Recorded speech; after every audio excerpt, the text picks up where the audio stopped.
Shalom, selamat malam Bapak Ibu yang terkasih di dalam Kristus. Selamat pagi bagi Bapak Ibu yang stay di Amerika dan selamat siang menjelang sore bagi Bapak Ibu yang stay di Jerman.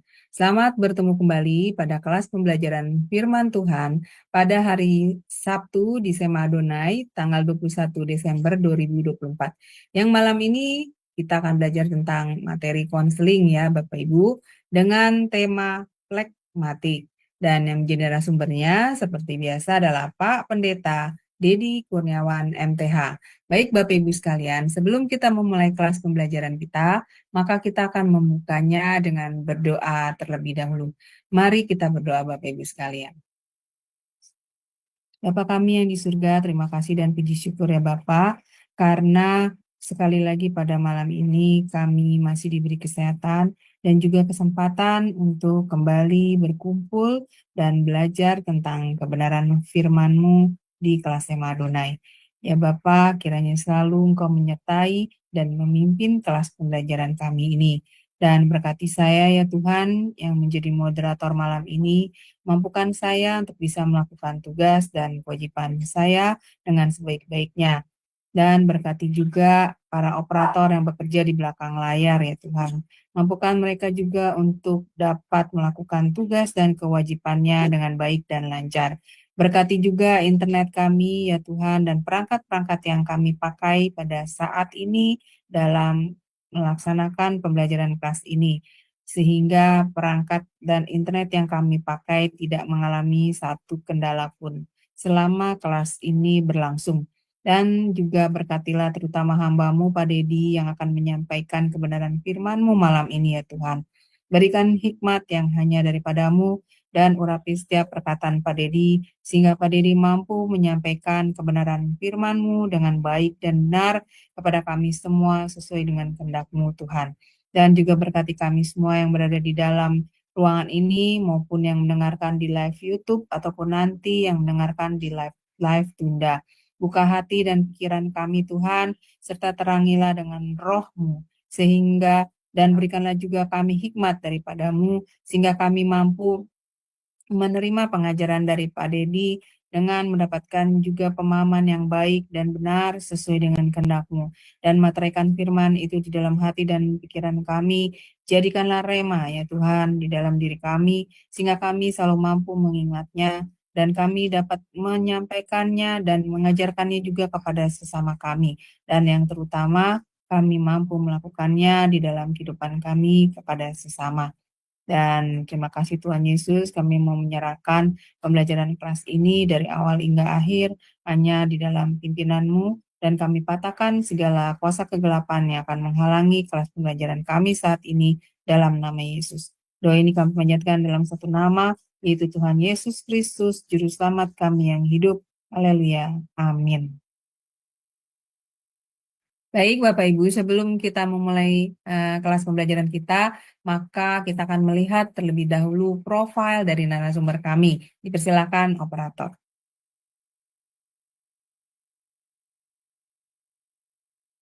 Shalom semua, selamat datang di Zoom Sema Adonai dan di channel YouTube Cahaya Firman. Berikut ini kami memperkenalkan pembicara kita, yakni Bapak Pendeta Dedi Kurniawan. Berikut adalah profil singkat dari beliau. Beliau merupakan suami dari Ibu Junita Wijaya Esos dan ayah dari 2 anak, yaitu Christopher Hosea Eugene dan Aiko Lodita Eugenia. Dalam hal pendidikan, Bapak Dedi Kurniawan memiliki latar belakang yang sangat kuat.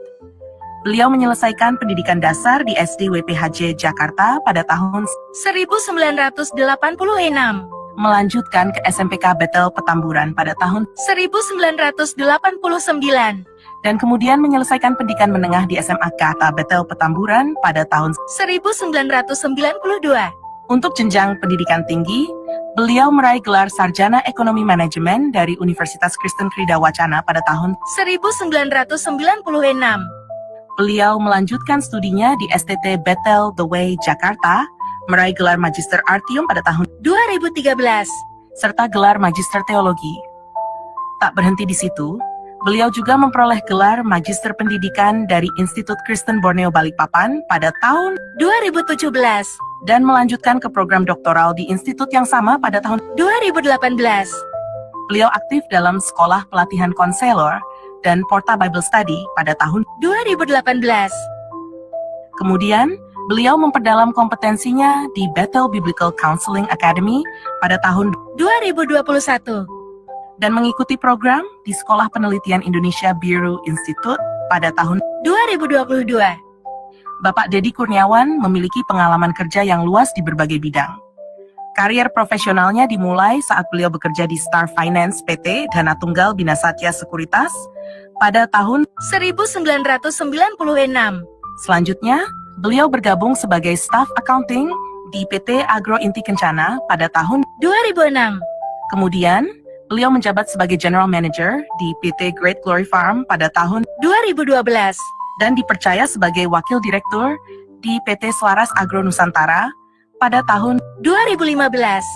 Selain pengalaman di dunia usaha, Bapak Dedi Kurniawan juga aktif dalam pelayanan gereja dengan menjabat sebagai Ketua Bidang PI Perwil 6 BPD GBI Banten pada tahun 2018. Bapak Dedi Kurniawan saat ini berperan sebagai guru pengembangan minat dan bakat bidang olahraga di Sekolah Dian Harapan Lipo Villa Karawaci sejak tahun 2010 hingga sekarang. Selain itu, beliau juga merupakan dosen tetap di STT Bethel The Way Jakarta. Beliau aktif sebagai pengajar tetap di beberapa kanal YouTube seperti Shema Adonai Cahaya Firman, PSBB Ministry, dan Bethany Jakarta. Selain itu, Bapak Dedi juga mengajar teologi di berbagai kelas komunitas Kristen, serta kerap menjadi pembicara di komunitas pria dan berbagai gereja. Jabatan, Bapak Dedi Kurniawan saat ini menjabat sebagai Gembala Jemaat di Gereja Bethel Indonesia Exousia Agape Community yang berlokasi di Benton Junction, Lipo Karawaci. Selain itu, beliau juga bertindak sebagai mentor gembala-gembala cabang di Gereja Bethel Indonesia, Jalan Persatuan Maruga Ciater, Tangerang Selatan. Beliau juga memimpin sebagai ketua di Cahaya Kasih Ministry, serta memegang jabatan sebagai ketua bidang PAD di Central Kristen Indonesia DPC Kota Tangerang Selatan. Di samping itu, Bapak Dedi Kurniawan juga aktif sebagai pengurus di Asosiasi Pendeta Indonesia Wilayah Jakarta Barat, Provinsi DKI Jakarta. Ya. Ya, tadi sekilas adalah profil dari narasumber kami ya, Pak Pendeta Dedi Kurniawan. Terima kasih operator kami sudah menayangkan profil dari narasumber kami. Baik Bapak Ibu, saya akan menyapa terlebih dahulu narasumber kami. Shalom, selamat malam Pak Pendeta Dedi. Ya, Shalom Pak. Ya, shalom Bu. Sempat terputus ya, baru Iya. saja nih. Iya. Ya, Ya. baik, shalom. Selamat malam Bapak Ibu semua. Ya, Waktu Indonesia, selamat malamnya. Iya Pak. Semua dalam keadaan baik, dalam keadaan sehat, sukacita, penuh damai sejahtera, sukacita, diberkati di akhir tahun 2024. Amin. Semoga demikian juga dengan Pak Dedi ya Pak. Amin. Amin. Terima kasih Bu Aling, Bapak Ibu, saudara semua. Ya, baik Pak. Untuk mempersingkat waktu, saya mempersilakan Bapak untuk segera mengajar kami. Dipersilakan Pak Dedi. Ya, baik. Terima kasih untuk waktu dan kesempatannya Ibu Aling. Bapak Ibu Saudara semua yang dikasih dan diberkati Tuhan, malam hari ini kita akan membahas seri yang terakhir daripada Personality Plus, di mana kita akan belajar tentang kepribadian pragmatis Bapak Ibu Saudara ya. Jadi kepribadian pragmatis adalah kepribadian yang disebut dengan damai. Kenapa dikatakan damai? Karena memang orang pragmatis itu orang yang tidak suka konflik Bapak Ibu Saudara ya. Mengutamakan pendekatan negosiasi ya untuk memecahkan sebuah persoalan dan tidak ingin satu persoalan itu menjadi satu konflik ya. Nah, itu orang yang pragmatis, makanya dia disebut dengan pragmatis yang damai. Nah, dalam kepribadian pragmatis kita temukan ada beberapa karakter di dalamnya. Yang pertama, orang pragmatis itu adalah orang yang introvert. Ya, kemudian merupakan seorang yang pengamat, artinya orang yang mengamati ya Bapak Ibu Saudara. Nah, kemudian juga ada salah satu karakternya adalah dia adalah orang yang pesimis Bapak Ibu Saudara. Nah, jadi ini kepribadian pragmatis yang kita sebut dengan damai. Nah, baik, kita akan mulai pembelajaran kita malam hari ini. Kalau kita membuka firman Tuhan, Bapak Ibu Saudara, maka kita menemukan kebenaran firman Tuhan yang salah satunya, yang dua saya tulis ini, yaitu di dalam yang pertama, Mazmur 139 ayat 23. Di dalam ayat ini dikatakan bahwa, selidikilah aku ya Allah dan kenalah hatiku. Ujilah aku dan kenalilah pikiran-pikiranku. Lihatlah apa jalanku serong dan tuntunlah aku di dalam di jalan yang kekal. Jadi apa yang disampaikan ayat firman Tuhan ini adalah pernyataan untuk memeriksa hatinya, ya. Seperti apa hatinya, seperti apa pikirannya. Nah, ayat ini eh, memberikan kita pemahaman bahwa Tuhan menjadi pribadi yang bukan hanya mengenal hati kita, tetapi juga yang mengkoreksi, ya, apakah hati kita betul-betul sudah sesuai di dalam apa yang Tuhan inginkan, dan apakah memang hati kita ini menyenangkan Tuhan atau tidak, begitu ya. Dan apakah jalan-jalan di dalam setiap sikap dan perbuatan kita ini menyimpang atau tidak, begitu. Nah, yang kemudian dikatakan lagi di dalam Yeskiel pasal 11 ayat 19, ya, dikatakan bahwa aku akan memberikan mereka hati yang lain dan roh yang baru dalam batin mereka. Juga aku akan menjauhkan mereka dari tubuh mereka, hati yang keras dan memberikan hati yang taat. Bapak Ibu. Dua ayat ini mewakili kepribadian daripada pragmatis, Bapak Ibu Saudara. Di mana orang yang berkepribadian pragmatis akan kita lihat nanti, ya Bapak Ibu, ya, ciri-cirinya. Dan salah satu orang yang sifatnya sifat utama yang kelihatan adalah orang yang tenang, Bapak Ibu Saudara. Itu ada pada diri orang yang pragmatis. Kita akan melihat Bapak Ibu Saudara masuk ke dalam emosi daripada orang dengan kepribadian pragmatis. Yang pertama dikatakan bahwa kepribadian orang pragmatis adalah kepribadian yang rendah hati, ya, berbeda dengan kepribadian yang lain. Sanguin lebih cenderung untuk menonjolkan dirinya, ya, untuk menunjukkan dirinya, begitu. Ada kesan narsis di sana, ya Bapak Ibu Saudara. Tapi kalau untuk yang pragmatis, dia tidak seperti itu. Nah, jadi kita bisa melihat emosinya adalah dia tidak menampilkan kesombongan. Yang kedua, orang yang pragmatis itu mudah bergaul dan kesannya adalah santai, Bapak Ibu Saudara, ya. Dia juga orang yang walaupun introvert, Bapak Ibu Saudara, tetapi dia bisa untuk membangun satu relasi hubungan dalam pertemanan dengan orang lain. Ketiga, dia diam, ya. Diam di sini artinya bukan berarti tidak merespon, gitu ya. Tetapi diam di sini adalah menunjukkan satu karakter yang memang nggak banyak bicara, begitu ya. Orangnya lebih kepada pribadi yang tenang, begitu. Nah, itu yang ketiga, ya. Yang keempat, tenang dan mampu mengendalikan emosi. Ya, dia bisa, ya, mengendalikan emosinya, begitu. Dia bukan tipe seperti kolerik, ya, yang memang orangnya menggebu-gebu, gitu ya. Agak sedikit temperamen. Tapi kalau pragmatis, dia bisa mengendalikan emosi, dia bisa tahan emosinya, begitu. Yang kelima adalah orangnya sabar, ya. Karena tenang, ya pasti otomatis dia sabar. Karena dia bisa mengendalikan emosi, otomatis hubungannya kaitannya dengan sabar, begitu. Yang keenam, baik keseimbangannya. Keseimbangannya dalam hal emosi, ya Bapak Ibu Saudara, ya. Jadi dia, kalau kita bicara soal keseimbangan dalam emosi, berarti berbicara tentang bagaimana dia konsisten, ya Bapak Ibu, ya, di dalam sikap dan emosi. Ya, itu tadi. Yang ketujuh adalah konsisten di dalam kehidupan, ya. Konsisten di dalam banyak hal, termasuk juga di dalam prinsip, begitu ya. Dia konsisten, begitu.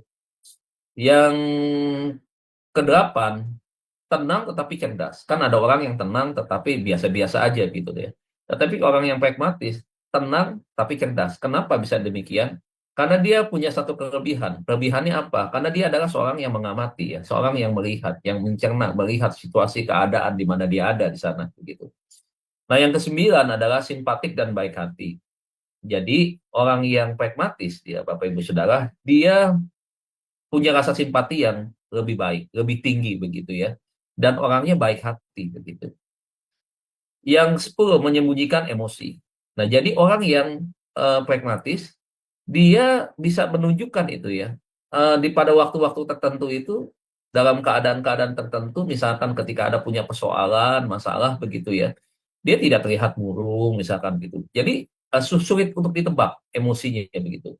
Kalau misalkan ada kepribadian yang lain, ketika misalkan melankolis ya, melankolis ketika dia punya persoalan, Bapak Ibu, kita bisa tahu dari kemurungannya, dari mimik wajahnya, dari senyumnya yang tidak seperti biasanya, kita bisa menerka begitu ya. Tapi orang pragmatis ini tidak seperti itu. Kita sulit juga untuk menerka gitu.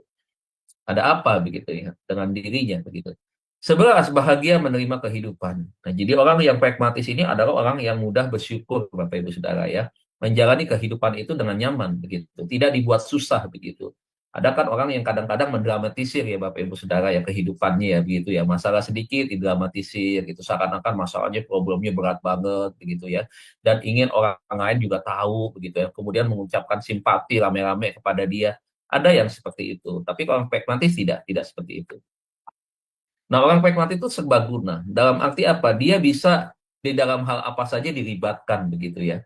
Jadi orang yang pragmatis ini bisa dikatakan itu dia bisa menyesuaikan diri ya dalam keadaan, dalam satu situasi dan kaitannya misalkan dengan kerjasama dengan tim misalkan begitu ya di dalam suatu tim atau organisasi ataupun juga di dalam sesama rekan kerja kalau dia seorang karyawan begitu. Yang ke-13 adalah kemandirian yang tinggi. Orang pragmatis Bapak Ibu, itu tingkat mandirinya itu tinggi gitu ya. Dia tidak tidak mudah untuk menggantungkan dirinya atau kehidupannya itu dengan orang lain gitu. Makanya kalau kita bisa melihat rata-rata orang pragmatis memang mereka terbiasa ya, terbiasa dengan kemandirian dan rata-rata mereka bisa menyesuaikan diri. Mereka itu tipe yang kuat begitu Bapak Ibu ya. Ketika di dalam hal kemandirian, apapun yang dikerjakan oleh dia, dia tuh bisa untuk bukan hanya menyesuaikan, tetapi dia bisa mengerjakannya. Nah, ini adalah bagian daripada emosi yang menonjol dari emosi kepribadian pragmatis, Bapak Ibu Saudara ya. Jadi kita bisa melihat nih, kurang lebih 13 ciri-ciri yang utama yang kelihatan daripada kepribadian pragmatis. Nah, yang berikutnya, kelebihan orang pragmatis di dalam beberapa hal, Bapak Ibu Saudara ya. Yang pertama, tidak banyak bicara ya, namun mereka lebih bijaksana dibandingkan kepribadian yang lainnya. Dibandingkan 3 kepribadian yang lain, dia lebih bijaksana. Pemikirannya lebih matang, lebih dewasa, Bapak Ibu Saudara. Dia nggak banyak bicara, beda dengan sanguin yang banyak ngocehnya, Bapak Ibu Saudara. Ya. Tapi kalau pragmatis, dia sedikit berbicara, banyak bekerja. Sedikit berbicara, mengamati lebih banyak, gitu, menilai lebih banyak, begitu ya. Itu orang pragmatis ya. Ya, kita dari 4 kepribadian yang kita pelajari hari ini yang terakhir, kita bisa melihat tuh bahwa ternyata di mana kita kurang lebih ya Bapak Ibu ya, ciri-ciri yang kita banyaknya di mana begitu. Walaupun Bapak Ibu, saya sampaikan beberapa kali bahwa di dalam kepribadian pragmatis itu tidak 100% pragmatis. Kadang-kadang bisa dipengaruhi oleh 2 kepribadian yang lain. Pragmatisnya kuat misalkan ya, kita 50-60% misalkan ya. 30%-nya misalkan melankolis misalkan, 20%-nya misalkan kolerik, bisa aja begitu Bapak Ibu Saudara. Ya, jadi karena kita belajar secara khusus tentang pragmatis dan seterusnya, ini berarti kecenderungan kuatnya, personalitinya ya, kepribadiannya kuatnya itu di sini begitu. Dominannya begitu ya. Yang kedua, orang pragmatis mudah untuk diajak damai dan rukun karena memang sifatnya yang cinta kedamaian. Jadi orang yang pragmatis Bapak Ibu mudah sekali memaafkan. Orang pragmatis itu jarang dendam, Bapak Ibu Saudara. Jarang begitu ya. Kenapa? Karena menurut dia, kalau dia harus membangun sebuah permusuhan, dia harus membangun sebuah konflik. Itu kerugian besar buat dia begitu. Nah, sehingga orang yang pragmatis ini, dia lebih merasakan bahwa kedamaian itu lebih dibutuhkan dibandingkan keributan misalkan. Dibandingkan dengan misalkan permusuhan begitu. Nah, makanya ini ya, orang pragmatik itu bisa dikenal sabar, karena itu tadi, karena dia sebenarnya bukan nggak bisa lawan, dia bisa aja melawan. Dia bisa aja emosi, apalagi manusia nih, 4 pribadian ini semuanya bisa emosi, termasuk pragmatis sebenarnya. Tetapi kan dia bisa mengendalikan emosi. Kelebihannya itu dia, pragmatik ini kehebatannya. Dia bisa mengendalikan emosi sedemikian rupa. Selagi marah-marahnya nih Bapak Ibu Saudara, dia bisa saja marah, tetapi dia tidak langsung diutarakan di depan umum. Dia bisa tahan itu ya sampai nanti situasinya tenang, persoalannya sudah lewat beberapa waktu, kemudian bukan sampai hari misalkan ya, beberapa jam, setengah hari udah selesai persoalannya, nah dia baru tuh dia bisa bereaksi. Nah itu, nah bereaksinya tentunya bukan dengan ancaman, bukan dengan kekerasan, tetapi lebih kepada eh, caranya untuk bisa memberikan masukan yang damai kalau dia sebagai seorang pemimpin kepada anak buahnya begitu ya. Nah biasanya kan kalau pemimpin-pemimpin itu ketika melihat ada kesalahan kepada anak buahnya, kadang-kadang kalau yang nggak bisa menguasai dirinya, dia tidak sabar. Wah, dia kan yang bisa langsung bereaksi detik itu juga, menit itu juga begitu ya, jam itu juga dia bisa marah begitu. Dia bisa menunjukkan ketidaksukaannya sekaligus supaya ini menjadi pembelajaran bagi staf atau karyawan yang lain begitu. Ada tuh pemimpin yang modelnya seperti itu. Nah, kita nanti nggak bahas yang sudah lewat ya, yang ciri yang baru saja saya sampaikan begitu. Nah, dia enggak ya. Jadi memang lebih bijaksana orang pragmatis begitu ya. Dia penuh pertimbangan dan dia tahu bagaimana caranya tidak melukai hati orang. Dia tahu bagaimana tidak menciptakan situasi nih. Dia geblak meja saking marahnya dia tidak bisa menguasai emosinya begitu. Itu kan menghadirkan satu situasi yang penuh dengan ketegangan. Situasi yang akhirnya orang jadi tegang, anak-anak buah yang lain juga jadi merasa kikuk, merasa nggak enak, merasa nggak nyaman. Nah, orang pragmatis nggak seperti itu. Kalau dia sebagai pemimpin, memang saya lebih suka ya kepada kepemimpinan yang pragmatis. Nah, Bapak Ibu, saya puji Tuhan ya, di dalam kepribadian saya, sanguinnya kuat, tetapi Bapak Ibu Saudara, pragmatisnya saya punya, begitu. Nah, dari mana bisa begitu? Istri saya tahu, saya paling bisa mengendalikan kesabaran dan emosi ya. Nah, contoh ketika di jalan misalkan, kan kalau di Indonesia nih begitu lampu merah kan nggak berlaku ya, nggak berlaku. Walaupun lampu merah tengah-tengahnya ada malaikat, saya yakin malaikat juga bisa ditabrak pakai motor gitu ya. Karena banyak mereka sepertinya yang pengangguran aja seperti orang sibuk gitu, konek motor di jalan, ya sahabat sobot sana sini dan seterusnya begitu. Sehingga kadang-kadang kita tuh bisa terpancing begitu, bisa terpancing suasana emosi di jalan begitu. Nah kadang-kadang kalau saya setir mobil, istri saya tuh nggak sabaran, suka dia sampai klakson, dia duduk di samping, saya yang setir, klakson bisa dia pencet begitu. Supaya apa? Supaya motor di jalan ini jangan seenaknya gitu ya. Jangan suka motor jalan yang membahayakan begitu. Nanti kalau ujung-ujungnya terjadi sesuatu, mobil disalahkan, misalkan begitu ya. Nah dia langsung spontan bereaksi. Saya tidak, Bapak Ibu Saudara. Nah ini kan beda nih, beda begitu ya. Makanya saya ada pragmatisnya gitu. Nah, Bapak Ibu tuh apa lagi yang kita pelajari dari hal ini ya? Nah, karakter pragmatik sangat kuat pada hal-hal dalam bidang administratif atau birokratif. Ini cocok sekali untuk bekerja di bidang administrasi. Jadi Bapak Ibu kalau kita punya kepribadian pragmatis, nah kita lebih bagus, lebih tepat ya bekerja di dua bidang ini ya, berkaitan dengan administrasi dan juga birokratif itu berkaitan dengan pekerjaan-pekerjaan yang memang ada hubungannya dengan pekerjaan-pekerjaan yang lain gitu. Kemudian yang keempat, orang yang ingin segalanya terorganisir dengan baik dan tidak berantakan. Nah itu, orang pragmatis, dia juga sama seperti melankolis. Dia sedikit perfeksionis. Bukan sedikit, malah perfeksionis juga sama dengan melankolis. Ada kesamaan di sini. Jadi kalau dia mengerjakan sesuatu, dia tertib sekali dalam administrasi. Dalam hal kejadwalan itu dia bagus ya. Saudara mungkin pernah punya pengalaman melihat orang di zaman yang sekarang ini, zaman yang begitu canggih, dia tidak menyepelekan yang namanya janji, yang namanya tugas-tugas. Dia selalu bikin. Kalau dulu kan pakai catatan ya, pakai memo kecil ya, dicatat tanggal sekian hari Rabu jam sekian. Pak Dedi nih, misalkan saya ya, oh dengan Cahaya Firman ya, materinya ini. Itu kan dicatat. Kalau sekarang tidak, di handphone dia masukin. Nah, orang pragmatis itu kelihatan dari cara kerjanya seperti itu. Dalam hal yang kecil, dia perhatikan betul. Sehingga apa? Dia tidak mau sampai apa yang sudah ditugaskan oleh dia lalai begitu aja. Sehingga apa yang dia buat? Dia buat adalah catatan. Mungkin catatannya ada itunya juga tuh, signalnya, alarmnya begitu ya, yang mengingatkan kepada jangan lupa 2 jam lagi loh pembelajaran kamu ngajar begitu ya. Dia bikin seperti itu. Nah, pragmatis seperti itu ya. Dia buat satu jadwal dan sesuatu yang betul-betul tersusun dengan baik. Rapih memang kerjanya ya, gitu. Kemudian yang berikut yang kelima, senang melakukan hal-hal yang sama berulang-ulang setiap waktunya tanpa merasa bosan. Misalkan ketika dia ke kantor, dia sebagai seorang pemimpin ya, seperti biasa meja dia rapihkan, semua dia lap, semuanya begitu ya.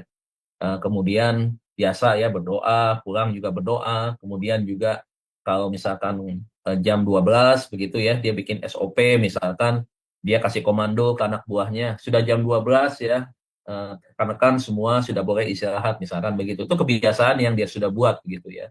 Jadi memang hal-hal seperti itu dia ulangi. Dalam banyak hal Bapak Ibu Saudara, kebiasaan itu apa ya? Sesuatu itu dibiasakan begitu.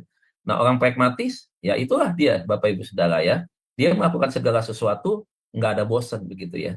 Karena itu merupakan sebuah keteraturan daripada dirinya sendiri. Dan itu dia nyaman melakukan itu. Berbeda dengan beberapa orang dengan kepribadian lain kan.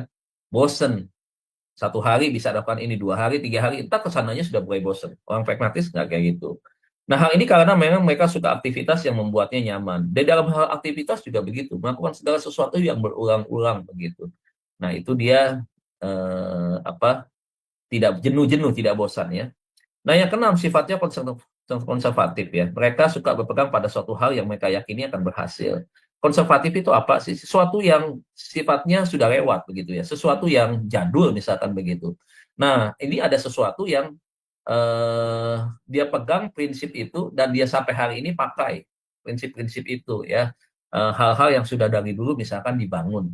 Ada banyak hal lah misalkan kalau di rumah anak-anaknya kalau namanya sudah mau tidur jam 7 itu sudah harus pakai pakaian tidur misalkan gitu ya. Ada kan yang begitu ya sampai hari ini ya di zaman era sekarang ini semua dari dirinya sendiri pakai pakaian tidur, istri dan anak-anaknya pun diajak untuk melakukan hal yang sama menggunakan pakaian tidur dan seterusnya. Itu adalah sesuatu yang konservatif Bapak Ibu.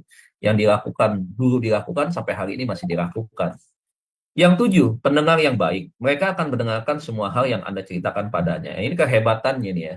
Orang pragmatis, kalau dia menjadi seorang konselor, dia menjadi seorang konselor yang luar biasa. Kenapa? Karena dia menjadi seorang yang mendengar, yang mau mendengarkan semua tahapan-tahapan yang diceritakan, disampaikan oleh konseli, Bapak Ibu Saudara. Jadi seorang pragmatis itu adalah orang yang dia tidak banyak ngomong, ya, tetapi dia ketika dia diajak ngomong atau ketika ada orang yang misalkan berkonseli sama dia itu menanggapi dengan betul-betul dengan baik. Jadi dia diam sambil mengamatin. Bukannya dia pikiran kemana-mana, enggak begitu ya. Tetapi dia diam, dia mengamati, dan kemudian dia ikut mendengarkan dengan baik. Jadi dia adalah pendengar yang setia, Bapak Ibu Saudara ya. Jadi bukan pendengar radio yang setia aja nih Bapak Ibu. Dia pendengar yang baik. Ketika anaknya berbicara kepada dia menjadi pendengar yang baik. Ketika istrinya berbicara kepada dia menjadi pendengar yang baik. Nah, itu ya Bapak Ibu ya. Kalau laki-laki ini mungkin menjadi idola ya. Kenapa? Karena dia suka sekali mendengar curhatan teman-teman wanitanya misalkan begitu ya. Kalau dia masih seorang pelajar gitu ya, dia suka dengar begitu ya. Dia suka simpati dari apa yang disampaikan oleh temannya, sahabatnya dia dengar dan dia punya rasa simpati yang tinggi begitu. Kemudian kita masuk kepada slide berikutnya, bagian masih daripada apa yang kita lihat daripada kelebihan orang pragmatis.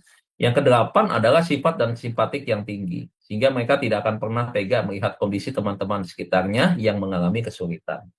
Bapak Ibu pernah nggak di sini mendengar atau pernah ngalamin nggak orang punya sifatnya nggak tegaan, kalau dalam bahasa sehari-hari nggak tegaan, simpatiknya tinggi, suka menolong orang tapi dimanfaatin.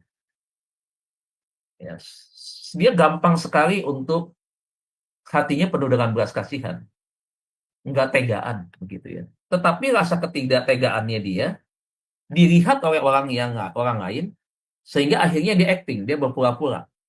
Berpura-pura apa? Berpura mengalami kesusahan. Kemudian dia cerita kepada si pragmatis ini. Nah, si orang pragmatis ini jadi iba. Ya, jadi seperti dikit ya pembohongan lah gitu ya, tipu-tipu begitu. Sehingga akhirnya apa yang terjadi? Memanfaatkan si orang pragmatis ini. Dan akhirnya itu tadi, orang pragmatis seringkali akhirnya dimanfaatkan orang begitu. Kenapa? Karena punya rasa sifat nggak tegaan begitu. Nah, saking nggak tegaannya begitu tinggi Bapak Ibu Saudara, nah kadang-kadang bukan logikanya nggak main begitu ya. Dan akhirnya dia lebih mengikuti rasa tidak tegaannya itu untuk membantu orang lain. Tetapi ternyata itu pembohongan ya, itu cuma dimanfaatin orang aja begitu. Nah ini sebenarnya itu 50-50 ya, masuk di antara kelebihan dan kekurangan sebenarnya. Karena kelebihannya itu adalah dia itu nggak pelit orangnya ya, tangannya selalu terbuka untuk memberi, itu orang pragmatis. Tetapi ada negatifnya dari orang lain. Orang lain ini apa? Melihat kelemahannya itu dijadikan sebagai sebuah keuntungan buat orang yang memanfaatkan itu, ya. Nah, yang tukang manfaatin itu tuh karakternya nggak bagus itu, ya. Sangat nggak bagus, nggak boleh begitu, ya. Dan 9, mampu bekerja di bawah tekanan, ya, sehingga pekerjaan dengan kondisi tekanan tinggi pun sangat cocok baginya, begitu. Dia suka. Kenapa? Karena menyukai tantangan. Orang pragmatis itu, Bapak Ibu, jangan dipikir dia suka depresi, stres, ya, kalau menghadapi satu tekanan yang tinggi. Dia enggak, Bapak Ibu Saudara. Dia senang terhadap tantangan. Situasi keadaan tinggi apapun, Bapak Ibu Saudara, dia mampu. Tetapi juga ada bagian-bagian tertentu di tekanan-tekanan tertentu yang sebenarnya juga dia nggak sanggup, begitu ya. Tetapi nggak seperti kepribadian yang lain, begitu ya, mudah mengeluh gitu. Nah, yang ke-10, dalam memecahkan masalah, mereka lebih mencari solusi yang mudah dan tidak sulit dilakukan. Nah, cari yang semudah-mudahnya, yang simple. Nah, di dalam manajemen konflik, Bapak Ibu, nah, pemimpin yang seperti ini itu enak ya. Kenapa? Karena dia berusaha untuk mencari persoalan yang mungkin sulit dipecahkan, tetapi dia akan memikirkan bagaimana yang terbaik, yang enak caranya, begitu ya. Sehingga akhirnya persoalan bisa diselesaikan. Gitu. 11, pandai dalam menyembunyikan emosi yang dimilikinya, baik sedih maupun senang, semuanya dapat ditutupi dengan baik. Nah, saya yakin Bapak Ibu Saudara punya pengalaman ini ya. Kita pernah tahu seseorang yang sebenarnya lagi punya masalah, tapi kayak nggak kelihatan punya masalah, happy aja, tenang aja, dia bisa ketawa cekakak cekikikan, begitu ya. Dia juga bisa artinya ibadah, jalan seperti biasa, bekerja seperti biasa, semangatnya biasa, padahal dia punya masalah, begitu. Nah, itu dia tuh, ya. Pintar sekali menyembunyikan situasi keadaan, termasuk rasa tidak nyaman di hatinya dia, begitu ya. Jadi bukan seperti orang melankoli yang baperan, Bapak Ibu ya. Orang melankoli itu dikit-dikit baperan tuh, Bapak Ibu Saudara. Apa-apa masuk ke hati, apa-apa masuk ke hati. Ya, orang melankoli sekalipun dia tersinggung, Bapak Ibu, dia nggak menunjukkan ketersinggungannya, begitu. Nah, kadang-kadang kurang ajarnya kenapa nih, Bapak Ibu Saudara? Ada orang dari pihak lain yang akhirnya karena dia tidak membalas, dia juga mungkin tersenyum ketika ada orang yang sedikit mencandainya dia, tetapi sebenarnya menusuk hatinya dia, tapi akhirnya dibecandain terus, dibully terus, gitu ya. Nah, itu tuh. 12, tidak suka menyinggung perasaan orang lain. Nih, ini orang pragmatis tuh baik banget nih, Bapak Ibu Saudara. Dia nggak suka nyakitin orang, gitu. Dia nggak suka nyinggung orang lain, gitu ya. Nah, ini makanya kalau kita lihat dari sisi kelebihan emosinya dia, ini orang dewasa banget dalam karakter, begitu. Ya, karakternya baik, begitu ya. Dan akhirnya itu dia, ya, karena tidak suka menyinggung perasaan orang lain, jarang orang pragmatis itu punya musuh, Bapak Ibu Saudara. Itu dia. Yang 13, meskipun pendiam, tapi dirinya tidak memiliki sifat humoris yang tinggi. Ya, memiliki sifat humoris yang tinggi. Sesekali dia bisa menjadi seorang yang memberikan rasa humoris yang tinggi kepada orang-orang yang ada di sekitarnya. Jadi memang tidak bawel, tetapi sesekali dia bisa punya humor yang tinggi. Nah, itu orang pragmatis. Nah, kelemahannya nih, kita masuk sekarang yang pembelajaran ketiga, pragmatis di dalam kelemahan. Lebih suka menghindari tanggung jawab atau masalah yang ada. Nah, Bapak Ibu, terkadang Bapak Ibu Saudara ya, walaupun presentasenya tidak besar ya, menghindari tanggung jawab atau masalah yang ada. Terkadang-kadang Bapak Ibu Saudara tentunya sebagai manusia tidak sempurna. Walaupun Bapak Ibu dia sudah berusaha untuk mencari solusinya, tapi kadang-kadang Bapak Ibu ya, manusia ketidaksempurnaannya itu adalah tidak selalu berhasil di dalam banyak hal. Nah, kadang-kadang Bapak Ibu, di dalam hal ini menghindari tanggung jawab adalah ketika dia merasa pada satu bidang tertentu dia tidak mampu. Itu sebabnya Bapak Ibu, tapi ya lebih banyak orang pragmatis ini lebih terbuka, lebih terus terang. Kalau dia nggak mampu, Bapak Ibu, dia menunjukkan bahwa memang dia tidak mampu, begitu. Bukan lari tanggung jawab begitu aja, tinggalkan begitu aja, tidak, begitu ya. Nah, ini perbedaan ya, perbedaannya. Dia bisa juga seperti itu.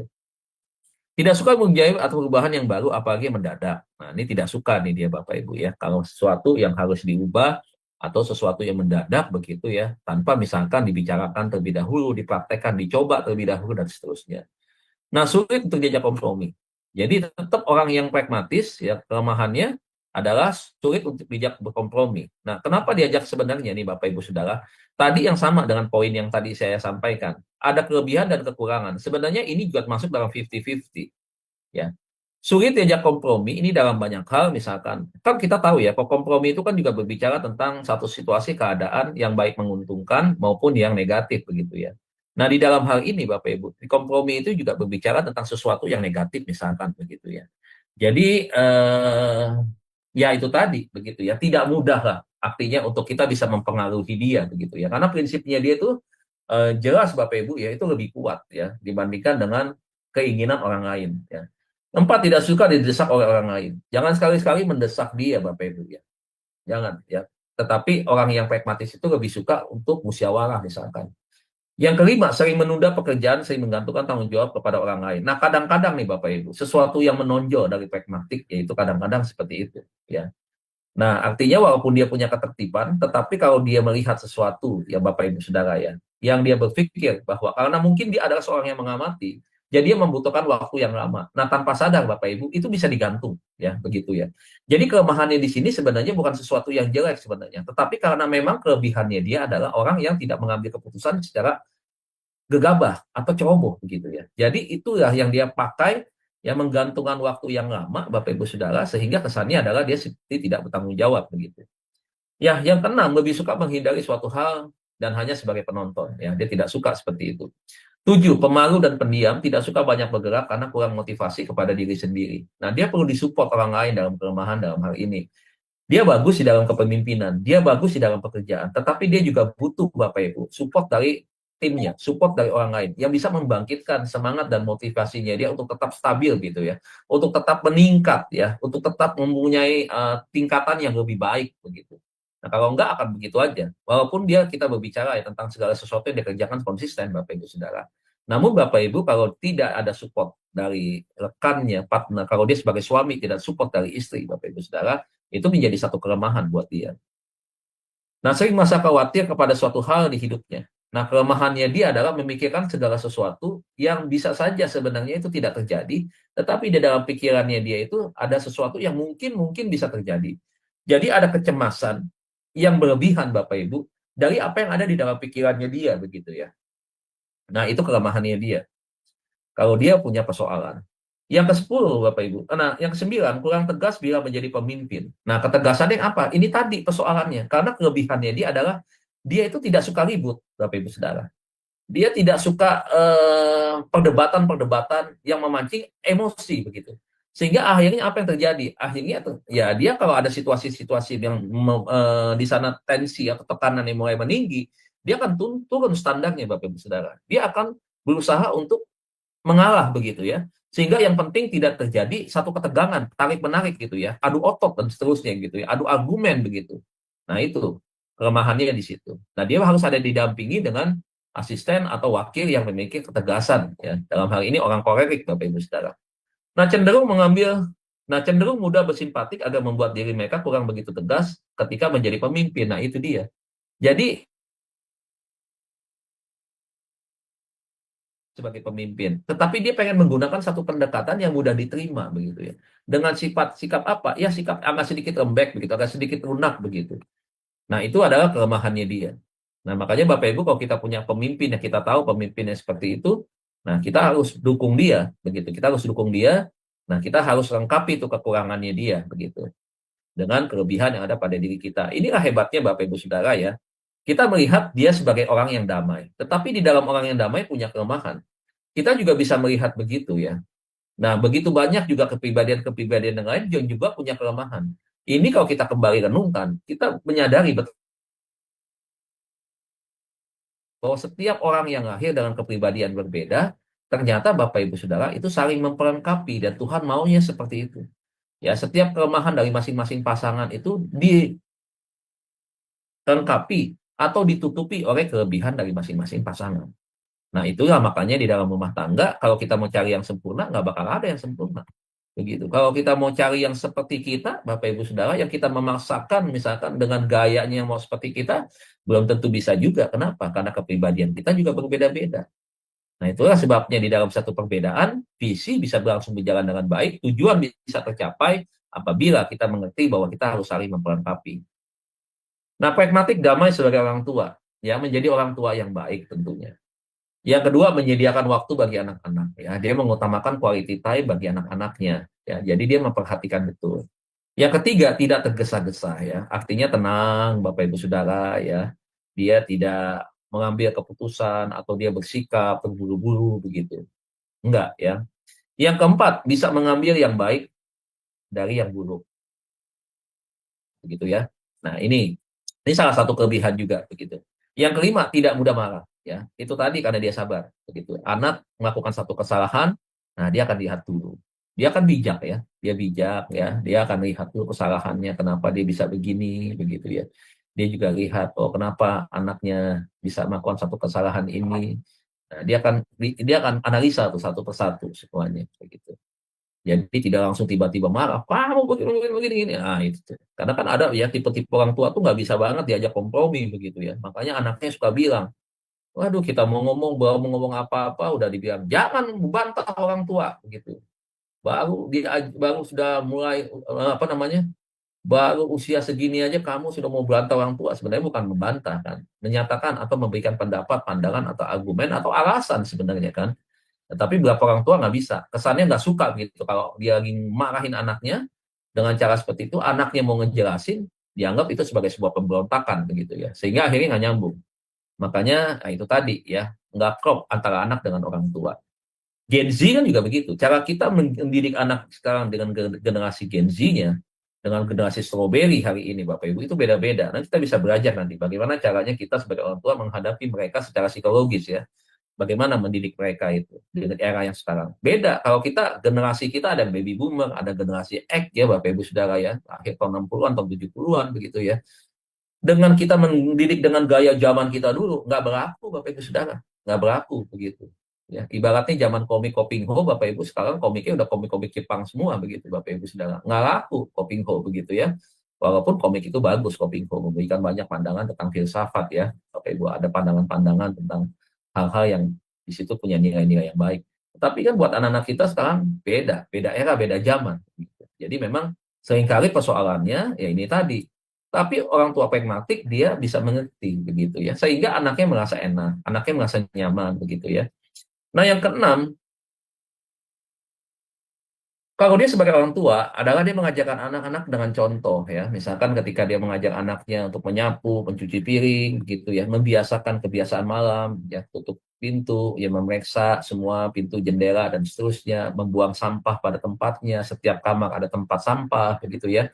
Setiap hari sampah itu harus dibuang, tidak boleh di dalam kamar karena akan menjadi penjibit penyakit begitu ya. Itu diberikan contoh oleh orang tuanya kepada anaknya. Nah, sampah habis makan roti misalkan apa ini bisa nanti datang semut, nanti bisa menimbulkan aroma yang kurang baik, nanti akan banyak binatang yang masuk, nanti akan bisa berefek tidak baik, begitu dikasih contoh. Nah akhirnya anak mengerti, oh iya sampah tidak boleh lama-lama dalam kamar, dia buang begitu ya. Nah ini memberikan satu contoh yang baik ya. Yang ketujuh, mengajarkan menghargai sebuah tradisi. Tradisinya apa? Tradisi dari orang tua misalkan. Kalau mau tidur, pamit dulu ke kamar. Mama, papa ketok pintu, kemudian pamit, pa, ma, tidur, begitu ya. Kemudian, oh iya, atau tunggu mama papanya. Tapi biasanya sih enggak. Anak kalau udah ngantuk kan nggak bisa tunggu mama. Biasanya datengin papa, mamanya kalau ada. Kalau nggak ada, salah satunya. Gitu ya. Kalau nggak, bisa titip salam, atau bisa kalau sekarang WA kepada papanya yang belum pulang, tidur dulu, begitu, dan seterusnya. Ada yang dibiasakan sejak kecil didoakan begitu ya, sehingga ketika anaknya sudah besar SMA pun Bapak Ibu Saudara ketika memang belum menikah, dia datang kepada orang tuanya untuk sebelum tidur didoakan dulu begitu ya. Itu satu tradisi yang baik yang dibangun. Nah, kenapa bisa begitu? Karena mungkin si orang tua ini pada waktu zaman dia anak-anak juga dia mendapatkan cara pengajaran dari orang tua yang seperti itu, didikan orang tua seperti itu. Akhirnya dia turunkan kepada anaknya sekarang. Nah, ini hal yang baik ya. Nah, sekarang kita lihat kelemahan pragmatik sebagai ortu nih Bapak Ibu Saudara ya. Ya,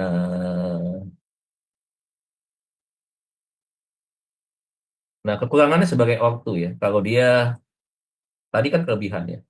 Kurang ekspresif. Kurang ekspresif itu artinya kurang menunjukkan sesuatu yang sifatnya kalau yang senang begitu ya. Sedang itu dia tampilkan dong sikap senang. Nah, kalau orang pragmatik itu enggak, biasa-biasa aja. Walaupun di hatinya dia sebenarnya senang, tetapi dia tidak bisa mengekspresikannya begitu ya. Misalkan ketika anaknya ikut pertandingan, misalkan begitu ya, tiba-tiba anaknya kalau dia main basket bisa nge-shoot, bolanya masuk begitu ya. Ya mungkin dia hanya tepuk tangan begitu. Orang tua yang lain sampai jingkrak-jingkrakan begitu ya. Nah, ini dia berbeda. Nah, anak-anak juga mesti tahu ya orang tua kita kepribadiannya apa, jangan tuntut untuk sama seperti orang tua yang dari temannya begitu ya. Nah terlalu toleran, oh iya nggak apa-apa begitu, itu kekurangannya. Yang ketiga kurang motivasi. Nah kenapa kurang motivasi? Tadi lihat orang pragmatis ya dia harus dimotivasi oleh orang lain kan, begitu kan? Supaya apa? Supaya itu tadi ya kalau dia mengerjakan sesuatu itu dia bisa lebih baik dan semakin baik semakin baik. Nah, itu sebabnya di dalam kekurangan sebagai orang tua juga begitu. Dia kurang bisa memberikan motivasi yang kuat terhadap anaknya begitu. Tapi kalau dia punya salah satu pasangan yang bisa mengimbangi, bisa tahu itu aman Bapak Ibu Saudara ya. Tapi kalau yang satunya cuek, ya agak repot juga, kasihan anak yang menjadi korban kan, gitu kan. Misalkan anak dapat nilai 7 gitu ya. Oh ya udah, karena dia toleran, oh ya udah biasa aja, nggak apa-apa. Oh iya ya, nggak apa-apa. Tapi nggak dimotivasi. Padahal kan 7 itu kan cukup bagus. Tapi kan harusnya bukan 7. Kalau kita bisa melihat potensi anak kita gitu ya. Nah, sulit menghadapi konflik. Sulit ketika menghadapi konflik sebagai orang tua, itu adalah bagaimana bisa akan terjadi konflik di dalam keluarga, anak dengan anak begitu ya.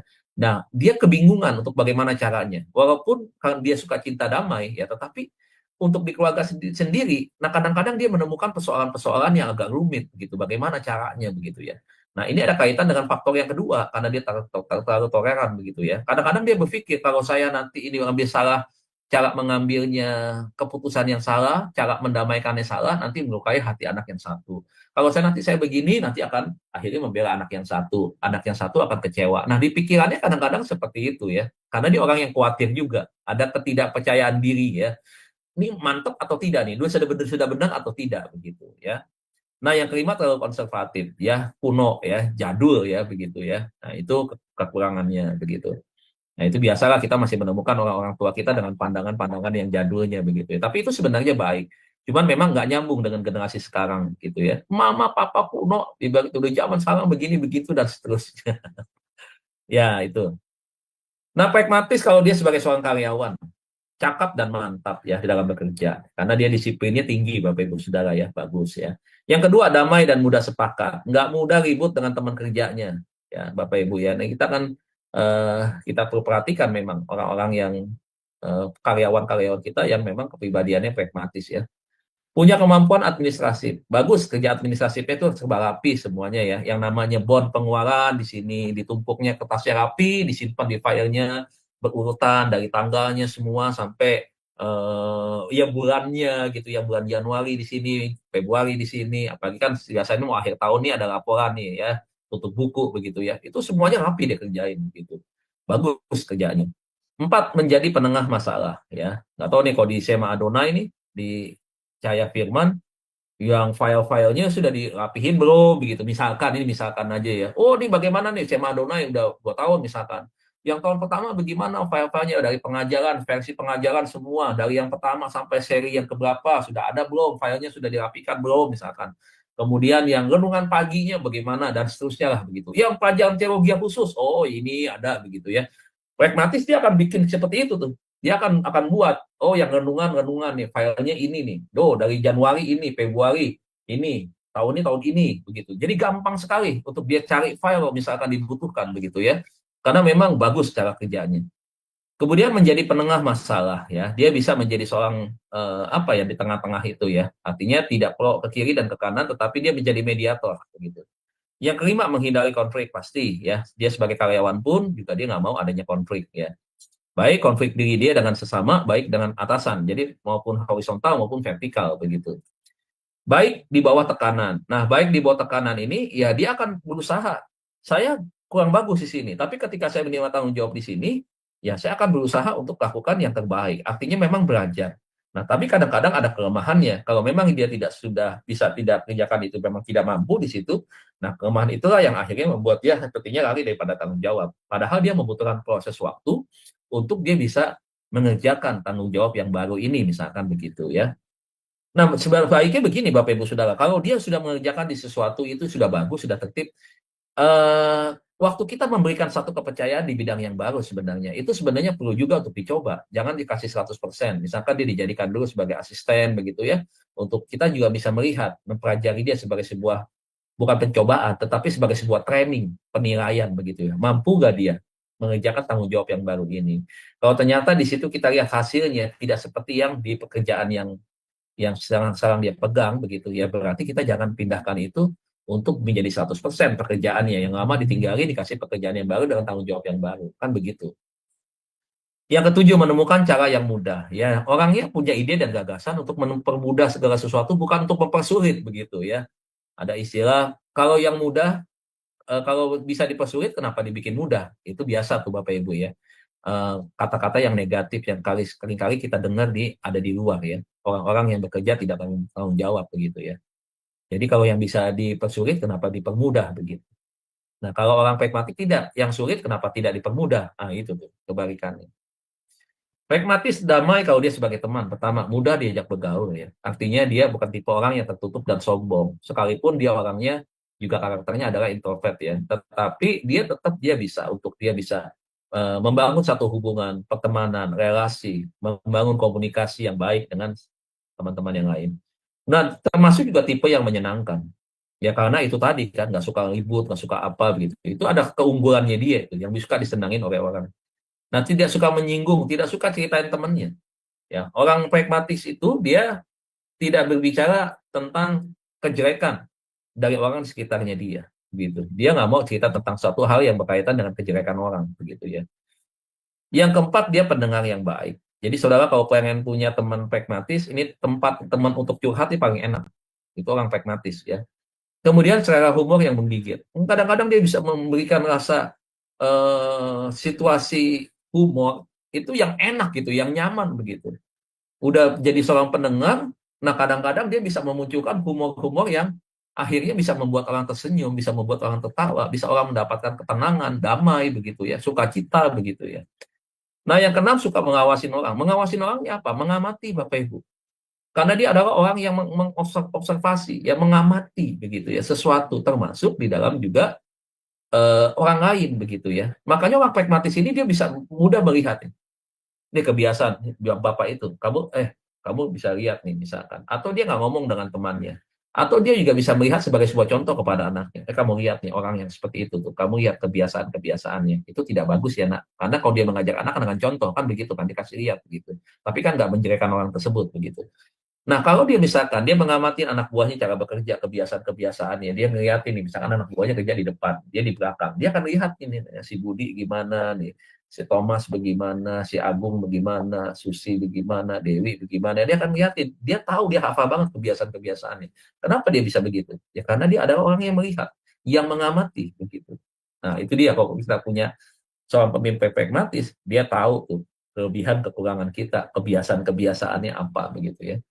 Nah, 7 punya banyak teman ya. Udah pasti lah kita bisa melihat kelebihan-kelebihannya aja itu sudah pasti menunjukkan bahwa orang pragmatis itu punya teman yang banyak. Punya belas kasihan dan perhatian. Sama tadi dengan empati. Kalau misalkan teman perlu bantuan di dalam pekerjaan, dia nggak segan-segan untuk menolong begitu ya.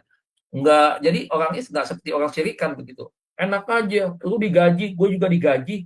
Ngapain gue bantu-bantu kerjaan lu begitu. Nah, kadang-kadang dia nggak bisa begitu kalau pragmatis ya. Pekerjaan cocok bagi pragmatis yang pertama adalah psikolog atau psikiater ya Bapak Ibu Saudara ya, kemudian guru, kemudian perawat, kemudian sekretaris, kemudian dokter, HRD, akuntan, kemudian juga penulis, kemudian juga arsitek atau desain interior. Nah ini kurang lebih pekerjaan-pekerjaan yang cocok bagi orang yang punya kepribadian pragmatis Bapak Ibu Saudara ya. Nah pemimpin dunia kepribadian pragmatis itu kita kenal salah satunya adalah Mahatma Gandhi ya. Mahatma Gandhi adalah seorang pemimpin kepribadiannya pragmatis. Nah, ada sebuah pernyataan daripada dia ya, sebuah moto atau apa ya namanya dikatakan atau quotes ya, hiduplah seolah-olah Anda akan mati besok kata dia. Ini pernyataan dia tuh yang terkenal sampai hari ini ya. Jadi belajarlah seolah-olah Anda akan hidup selamanya. Nah, ini adalah satu hasil pemikiran, pandangan dari seorang yang bernama Mahatma Gandhi. Dari seorang yang pribadinya tenang, kalem, begitu ya, dan tetapi juga menyenangkan, begitu ya. Makanya dia menjadi satu pemimpin tokoh dunia yang karismatis, ya, yang hari ini masih punya pengaruh yang begitu luar biasa. Jangankan di India, di dunia saja, dia pun banyak dikenal, dia banyak disukai. Pemikiran-pemikirannya pun menjadi sebuah pemikiran yang banyak orang terima dengan baik, ya.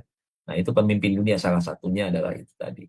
Nah, kalau tokoh Alkitabnya siapa, Pak? Nah, tokoh Alkitabnya pribadi yang pragmatik itu adalah Abraham, ya.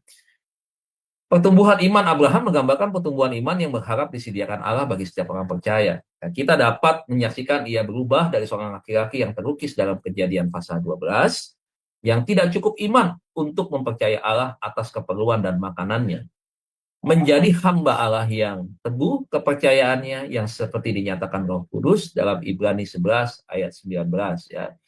Mempercayai Allah secara mutlak sehingga ia berharap bahwa Allah akan membangkitkan Ishak kembali jika ia mati di atas mezbah korban. Jadi dia merupakan bapak yang disebut bapak dari tokoh yang beriman, Bapak Ibu Saudara ya.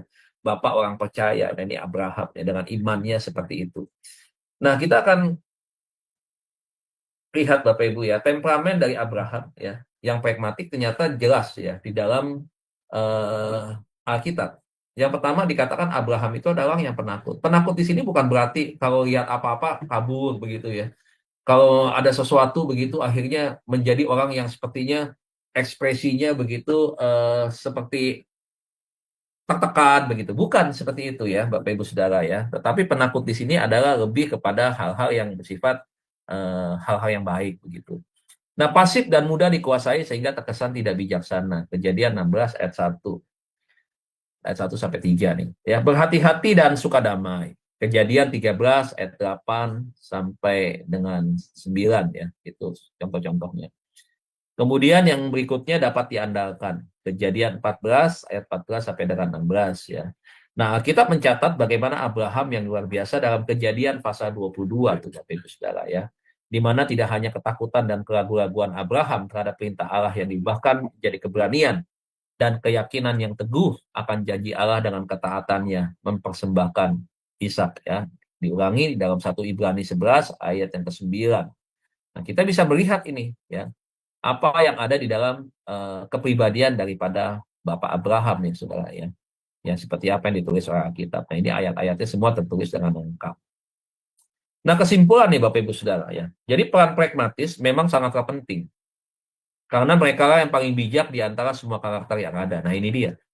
Jadi kita bisa melihat ciri kuat dari seorang pragmatis adalah dia adalah orang yang bijak, Bapak Ibu Saudara. Jadi dari 4 karakter, dia paling bijak di dalam hal ini. Nah, Bapak Ibu kita bisa melihat orang yang menonjol ya, orang pragmatis dari hal dia adalah sifatnya yang penuh dengan hal-hal yang baik gitu ya. Bijak dalam hal menjalankan kehidupannya. Menjadi pribadi yang pragmatis tentu akan sangat disenangi banyak orang. Namun, tetap berusaha untuk menjadi yang terbaik dan jangan hanya berdiam diri di satu tempat saja. Artinya perlu membangun sesuatu yang sifatnya lebih berkembang. Mengembangkan diri itu penting. Mengembangkan diri berkaitan dengan apa? Kita semua punya kelemahan. Nah, kelemahan itu janganlah dibiarkan begitu saja. Jadi kelemahan itu harus menjadi sesuatu yang kita bangun sehingga akhirnya menjadi sesuatu yang lebih baik. Nah, bukan berarti Bapak Ibu kalau kita kelemahan itu kita bangun, kita jalani, Bapak Ibu Saudara, kita akhirnya menjadi manusia yang sempurna, yang tidak ada kekurangan. Tidak, tetap Bapak Ibu Saudara, kita masih tetap manusia yang penuh dengan kekurangan dan kelemahan. Tetapi kita belajar Bapak Ibu ya, dari kelemahan-kelemahan itu kita ada sesuatu yang terbangun dengan baik, sehingga ada kaitannya bagaimana kita membangun hubungan dengan kepribadian-kepribadian yang lain begitu. Nah, saya yakin ya kelemahan orang pragmatis yang tadi saya bilang masih 50-50 itu adalah salah satunya kebaikannya itu ya, nggak tegaannya itu. Nah, kan kadang-kadang kalau dari sisi kelemahan oleh orang lain kan dilihat ini kelemahan. Nah, itu harus diperbaiki Bapak Ibu Saudara. Artinya jangan sampai akhirnya dimanfaatkan orang terus begitu ya. Jadi gembala begitu dimanfaatkan beberapa oknum jemaat yang hanya memanfaatkannya sesuatu yang menguntungkan dia aja begitu ya. Tetapi akhirnya kan merugikan. Nah, jangan seperti itu ya. Kadang ada juga teman yang pragmatis itu terlalu baik ya. Dan dia juga mungkin orang yang berhasil, banyak uangnya begitu ya. Akhirnya dengan berbagai macam cara, entah yang satu ngomong, dia gampang lo duitnya lo belaga-belaga sedih aja, belaga-belaga ini itu aja. Akhirnya dimanfaatin ya. Jangan begitu. Nggak boleh begitu ya. Buat pelaku-pelaku nih yang suka memanfaatkan orang-orang pragmatis, sadar bertobatlah ya. Karena kenapa? Ini udah nggak lama lagi tuh hadis datang begitu. Jadi inilah Bapak Ibu Saudara ya kurang lebih pembahasan, penjelasan yang merupakan dasar daripada pembelajaran kita tentang kepribadian yang terakhir dari 4 kepribadian atau personality plus dari Florence Litur ya, Florence siapa lupa saya, supaya nanti kita bisa mengenali bagaimana kita juga membangun hubungan dengan kepribadian-kepribadian yang lain. Supaya Bapak Ibu Saudara jangan diantara kita ada yang bermegah, kita bilang. Jangan kita merasa kita yang udah paling sempurna. Kita merasa harus kita segala sesuatunya. Orang lain harus tunduk, harus ikutin apa yang kita mau begitu ya. Nggak bisa begitu Bapak Ibu Saudara. Nah, kita membutuhkan kepribadian-kepribadian yang lain. Kita semua berbeda, punya kelemahan, tetapi kita dipersatukan untuk mencapai satu tujuan. Tujuannya apa? Kalau kita sebagai hamba-hamba Tuhan, tujuannya adalah bagaimana apa yang Tuhan percayakan bagi kita bisa tercapai dengan baik. Yang Tuhan percayakan bagi kita untuk amanat agung bisa kita kerjakan dengan baik. Apa yang Tuhan sudah sampaikan bagi kita, ayo kita sampaikan juga buat orang lain. Nah, semuanya seperti itu. Nah, rumah tangga, suami istri harus bisa mengerti. Oh, kita harus menghormatin suami yang punya kekurangan, istri yang punya kekurangan, suami yang punya kelebihan. Bisa kita berikan apresiasi, pujian, istri yang punya kelebihan juga harus demikian. Anak-anak kita juga begitu, Bapak Ibu Saudara. Yang pada akhirnya terbangun satu hubungan harmonisasi yang baik. Tuhan Yesus berkati kita semua. Amin. Tuhan beserta dengan kita selalu, Bapak Ibu Saudara. Saya kembalikan kepada moderator. Ya, baik. Luar biasa Pak Dedi untuk pelajaran malam ini ya. Kita belajar tentang kepribadian plekmatis. Baik Bapak Ibu sekalian, sebelum kita masuk pada sesi tanya jawab dan diskusi, maka saya akan terlebih dahulu membacakan acara Sema Adonai ke depannya. Baik, sudah tampak di layar ya Bapak Ibu. Baik untuk besok, hari Minggu, tanggal 22 Desember 2024, di jam 19.00 waktu Indonesia Barat, di Sema Adonai akan ada ibadah online ya, seperti biasa Bapak Ibu. Dan yang akan memimpin ibadah online kita adalah Ibu Dewi dari Jerman, dan yang akan memimpin lagu pujiannya adalah Adik Abraham. Dan untuk tema ibadah online kita, tema khotbahnya adalah merajut kasih, menyemai sukacita. Diambil dari Nats Matius 1 ayat 18 sampai dengan 25 yang akan dibawakan oleh narasumber kami, Pak Pendeta Dr. Setio Nugroho MTH. Selanjutnya, ini adalah renungan pagi Sema Adonai ya Bapak Ibu, diadakan setiap hari, mulai dari hari Senin sampai dengan Sabtu, dimulai dari jam 5.30 pagi waktu Indonesia Barat, dan dilayani oleh hamba-hamba Tuhan yang sangat memberkati. Dan untuk renungan pagi Sema Adonai ini dapat Bapak Ibu ikuti lewat Zoom Sema Adonai atau lewat channel YouTube Cahaya Firman. Dan bagi Bapak Ibu yang belum mensubscribe channel kami Cahaya Firman, tolong subscribe channel kami ya Bapak Ibu Cahaya Firman. Dan bagi yang sudah mensubscribe channel kami Cahaya Firman, tolong subscribe sekali lagi. Dikarenakan channel kami Cahaya Firman yang terdahulu itu telah terhapus tanpa disengaja oleh tim kami. Jadi Bapak Ibu tolong subscribe sekali lagi ya channel Cahaya Firman kami yang baru dengan penulisan @cahayafirman_J3X. Dan juga Bapak Ibu tolong subscribe juga channel kami yang satu lagi yaitu Sema Adonai Plus dengan penulisan @Sema Adonai Extra. Dikarenakan di channel Sema Adonai Plus ini Bapak Ibu bisa melihat rekap dari acara-acara channel Sema Adonai yang terhapus. Jadi acara-acara yang terdahulu ya Bapak Ibu. Dan juga tolong bantu share ya Bapak Ibu channel kami Cahaya Firman kepada yang lain. Supaya semakin banyak juga orang-orang yang bisa mengikuti keseluruhan acara-acara Sema Adonai lewat channel Cahaya Firman. Terutama program-program yang tidak di-live-kan di channel-channel lain. Seperti program Sema Adonai yang renungan pagi, lalu kemudian renungan pagi dari Bapak Gembala kami sendiri, yaitu Pak Pendeta Daniel Palungan, yang diadakan setiap hari Jumat, 1 kali dalam seminggu, dan juga ibadah online Sema Adonai. Dengan Bapak Ibu membantu channel kami di-sharekan kepada yang lain, Bapak Ibu telah membantu channel kami untuk menjadi semakin berkembang dan menjadi berkat lagi bagi banyak orang. Terima kasih Bapak Ibu atas perhatiannya. Sekarang kita masuk pada sesi tanya jawab dan diskusi ya Bapak Ibu, atau sharing ya bagi Bapak Ibu yang ingin sharing atau bertanya tentang materi malam ini, silakan raise hand terlebih dahulu ya, sehingga operator kami bisa membuka mic dari Bapak Ibu sekalian. Ya, Pak Dedi, luar biasa Pak, kita belajar malam ini tentang kepribadian Iya, plekmatis ya Pak ya.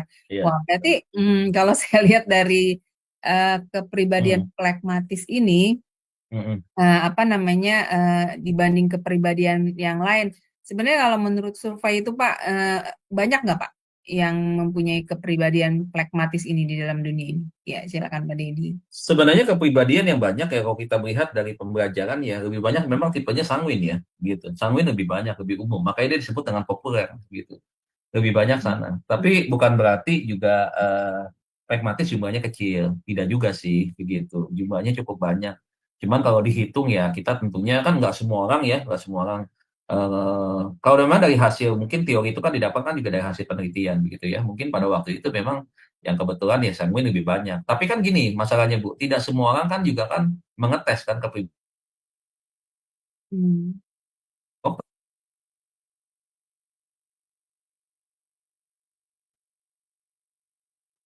Sebenarnya kepribadian saya kuatnya di mana gitu kan nggak semua begitu kan. Kalau itu dilakukan semua misalkan ya mungkin kita bisa tahu mungkin bisa saja terjadi perubahan bukan sanguin yang kuat misalkan melankoli yang kuat misalkan juga kolerik yang kuat bisa saja di antara empat itu begitu bisa saja Bu. Karena memang kita melihatnya mungkin hanya sebatas dari apa yang mungkin secara teori ya begitu ya tidak secara praktek begitu ya. Kan kalau yang paling banyak kan biasanya kan ngetesnya ke klinik tuh apa sih? Ya biasanya tekanan darah tinggi apa enggak nih, kolesterol apa enggak nih, asam urat apa enggak nih kan begitu kebanyakan yang ngecek kan, Betul, begitu. Nah Pak itu Deddy. kita bisa rata-rata tuh orang Indonesia apa penyakitnya paling banyak. Oh ternyata setelah disurvei dari hasil penelitian banyak yang mereka datang ke klinik yang mereka ngecek semua kesehatan mereka, oh ternyata darah tinggi peringkat utama gitu. Nah itu kita Ya, bisa mengambil sebuah hasil gitu. Nah Pak, tapi karena itu Pak, saya mau bertanya, kalau orang punya ya, kepribadian pragmatis, apakah dia bisa darah tinggi juga, hmm, Pak?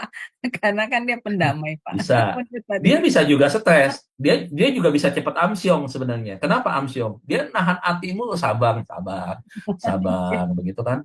Dia akhirnya bisa rusak dalam kan begitu kan. Tapi Iya. bukan berarti ya, kan kita belajar emosi ya. Desi Tansil pernah ajarin tentang emosi pada waktu itu kan. Bahwa emosi itu tidak negatif. Emosi itu ada positif. Kenapa ada positifnya? Karena ketika orang memang ada tipe orang yang memang dia harus menumpahkan itu supaya dia bisa menjadi tenang lagi. Hmm. Ya, supaya dia bisa teriak begitu misalkan menumpahkan emosi. Misalkan orang yang temperamen, kenapa harus ada sansak tinju di rumah? Kemarin kita lihat tuh di Jakarta, dan itu saya udah tahu itu orang temperamen ini bermasalah di masalah dengan anger isunya, masalah berkaitan dengan temperamen kemarahan yang tidak bisa dikendalikan. Mungkin Hmm. ada gangguan kepribadian itu anak. Yang pabrik roti Iya, kemarin iya, kan tahu ya toko roti ya. iya. Hmm. Nah, kenapa ada orang-orang yang kita salah satunya kalau di anger isu kan kita pernah saya sampaikan pelarian kita untuk ketika kita ada dalam satu tekanan yang membuat kita emosi, misalkan kita marah, baik kepada pasangan, dari anak, dari atasan, dan seterusnya adalah satu, bagaimana kita misalkan meluapkan itu dengan misalkan kita punya sansak tinju di rumah. Pukullah itu sekencang-kencangnya. Lampiaskan itu kemarahan daripada kita pukul anak atau kita pukul pasangan. Hmm. KDRT kena hukum. Iya, iya. Kita melepaskan itu, setelah itu ditumpahkan, dikeluarin itu semua, kita bisa menjadi balik jadi tenang. Itu caranya bagaimana kita melampiaskan emosi tanpa kita berhadapan dengan pihak hukum. Hmm. Kan? Kalau di rumah ada taman, semprotlah air itu dengan taman. Cepat lari, ambil selang, semprotin air. Hmm. Aman, begitu ya. Itu akan menenangkan pikiran, gitu. Apalagi, nah kenapa kebanyakan bapak-bapak, pria-pria lebih banyak hobinya piara hewan dibandingkan dengan perempuan. Walaupun perempuan ada juga yang hobi piara anjing, kan gitu kan. Ya, kalau bapak-bapak tuh kadang-kadang bukan cuma piara hewan, ya istri juga dipiara sama dia nggak boleh itu sesat itu nggak boleh itu paling nggak benar itu. Nah, sekarang kadang-kadang pria suka piara burung ya, burung kicau ya. Kemudian suka piara ikan mas, koi misalkan begitu ya. Kenapa? Karena memang gitu. Tingkat stresnya tinggi. Hmm. Semua keempat kepribadian ini buat posisi pria, mereka juga punya stres yang tinggi. Sehingga akhirnya mereka butuh relaksasi dalam pikiran, ketenangan. Sehingga mereka akhirnya perlu itu tadi. Saya di rumah ada akuarium nih, baru saya piara ikan lagi di akuarium. Yang kemarin Ibu Alim bilang, Hmm. apa namanya oksigennya akuarium. Kenapa saya ada akuarium di sini? Karena tingkat stres saya cukup tinggi, begitu. Hmm. Jadi saya butuh hiburan. Ada hiburan-hiburan tertentu yang saya nggak bisa langsung pergi langsung keluar rumah kan nggak bisa. Hmm. Nah bagaimana? Saya menemukan yang cocok untuk saya apa? Oh ternyata saya suka dengan ikan. Saya suka lihat ikan berenang kiri kanan dengan berbagai jenisnya. Saya memperhatikan kebiasaan-kebiasaan ikan itu pada waktu makan. Ada kebiasaan ikan begitu makan langsung turun ke bawah. Ada kebiasaan ikan tetap di atas. Lihat aja, ikannya berbeda-beda cara makannya. Di situ saya mendapatkan ketenangan. Jadi saya bisa melepaskan rasa stres saya dengan itu tadi. Ya bayangkan ya dengan berbagai macam kerjaan yang saya kerjakan juga pelayanan dan jangan pikir pelayanan nggak stres juga. Stres juga tinggi kan begitu kan. Jadi moderator juga stres juga kan di Cahaya Firman begitu. Bu ini juga pernah mengalami lah begitu ya. Nah artinya memang kita perlu akhirnya bagaimana kita bisa mengalihkan begitu. Jadi ini adalah sarana-sarana kecil yang bisa mengalihkan itu tadi Bu. Bisa. Orang pragmatis dia bisa mengalami stres, depresi dan seterusnya dan bisa juga begitu. Kalau memang sudah di luar batas. Tapi dia biasanya menghindar. Kalau ada orang yang ngeselin banget, ngejengkelin banget, ya mungkin dia yang ngalah dia menghindarin untuk jangan ketemu dengan orang itu gitu. Atau dia mungkin agak jaga jarak. Mungkin ada salah tafsir juga karena multi tafsir di sana ya. Seakan-akan ada 2-3 orang akan menilainya beda. Ini pemimpin kok kayak nggak mau dekat dengan si itu, jangan-jangan dia dendam. Sebenarnya bukan dendam. Positifnya adalah dia justru menghindari untuk tidak terjadi konflik dan tidak nyaman. Terus sikapnya dia akhirnya menimbulkan sebuah kebencian atau ketidaksukaan atau kesalahpahaman gitu. Kadang-kadang kan kita kan pakai pengertian kita sendiri kan. Iya. Gitu. Tetapi intinya Pak, dia tuh kepribadian pragmatis ini dia lebih mampu meredam tekanannya ya. Iya, betul. Dan kepribadian yang lain ya. Iya, memang orang pribadi pragmatis ini rata-rata mereka kepribadiannya lebih dewasa dengan yang 3 itu ya. Karena masalahnya kan seringkali kegagalan itu kan dimulai dari emosi kan, begitu kan. Nah, itulah makanya ketika dia bisa menguasai diri dia, makanya disebut dengan dia bijak gitu ya. Karena dia damai, kemudian dia bisa mengendalikan emosi, dia sabar, terus dia tenang orangnya gitu. Itu nggak gampang banget. Makanya kalau bukan watak dari lahir, ya itu susah memang. Makanya buat orang sanguin, buat orang kolerik lebih susah tuh. Kolerik kan tipenya kan menggebu-gebu kan, sedikit temperamen begitu. Nah kalau untuk dia bagaimana dia bisa seperti orang pragmatis, nah itu butuh waktu sebenarnya dan tidak mudah. Dan tetap itu akan menjadi kekurangan juga kalau orang kolerik juga. Dia bisa setiap saat waktu berubah, tetapi dia bisa kembali lagi kepada kelemahannya. Nah, Pak Dedi, kalau kita ngomong soal kepribadian itu watak dari lahir, artinya kepribadian yang Pak Dedi ajarkan kita ada 4 itu berarti itu memang sebenarnya udah diberi dari dalam kandungan ya, Pak Dedi, berarti oleh Tuhan ya. Kan kombinasi dari kepribadian orang tua ya. Bisa saja kombinasi kepribadian orang tua itu kan kepribadiannya beda. Nah, ketika dia memiliki anak, nah tergantung DNA-nya mana lebih kuatnya, ikut yang mana, papa atau mama. Begitu. Tetapi Pak Dedi, Juga bisa dihasilkan dari itu tadi, mungkin hormon ya, mungkin faktor-faktor lain ya, sehingga akhirnya tidak kuat di gen mama, DNA mama, DNA papa, tetapi dia muncul satu DNA yang barunya, misalkan papanya misalkan kuat di kolerik, begitu bisa.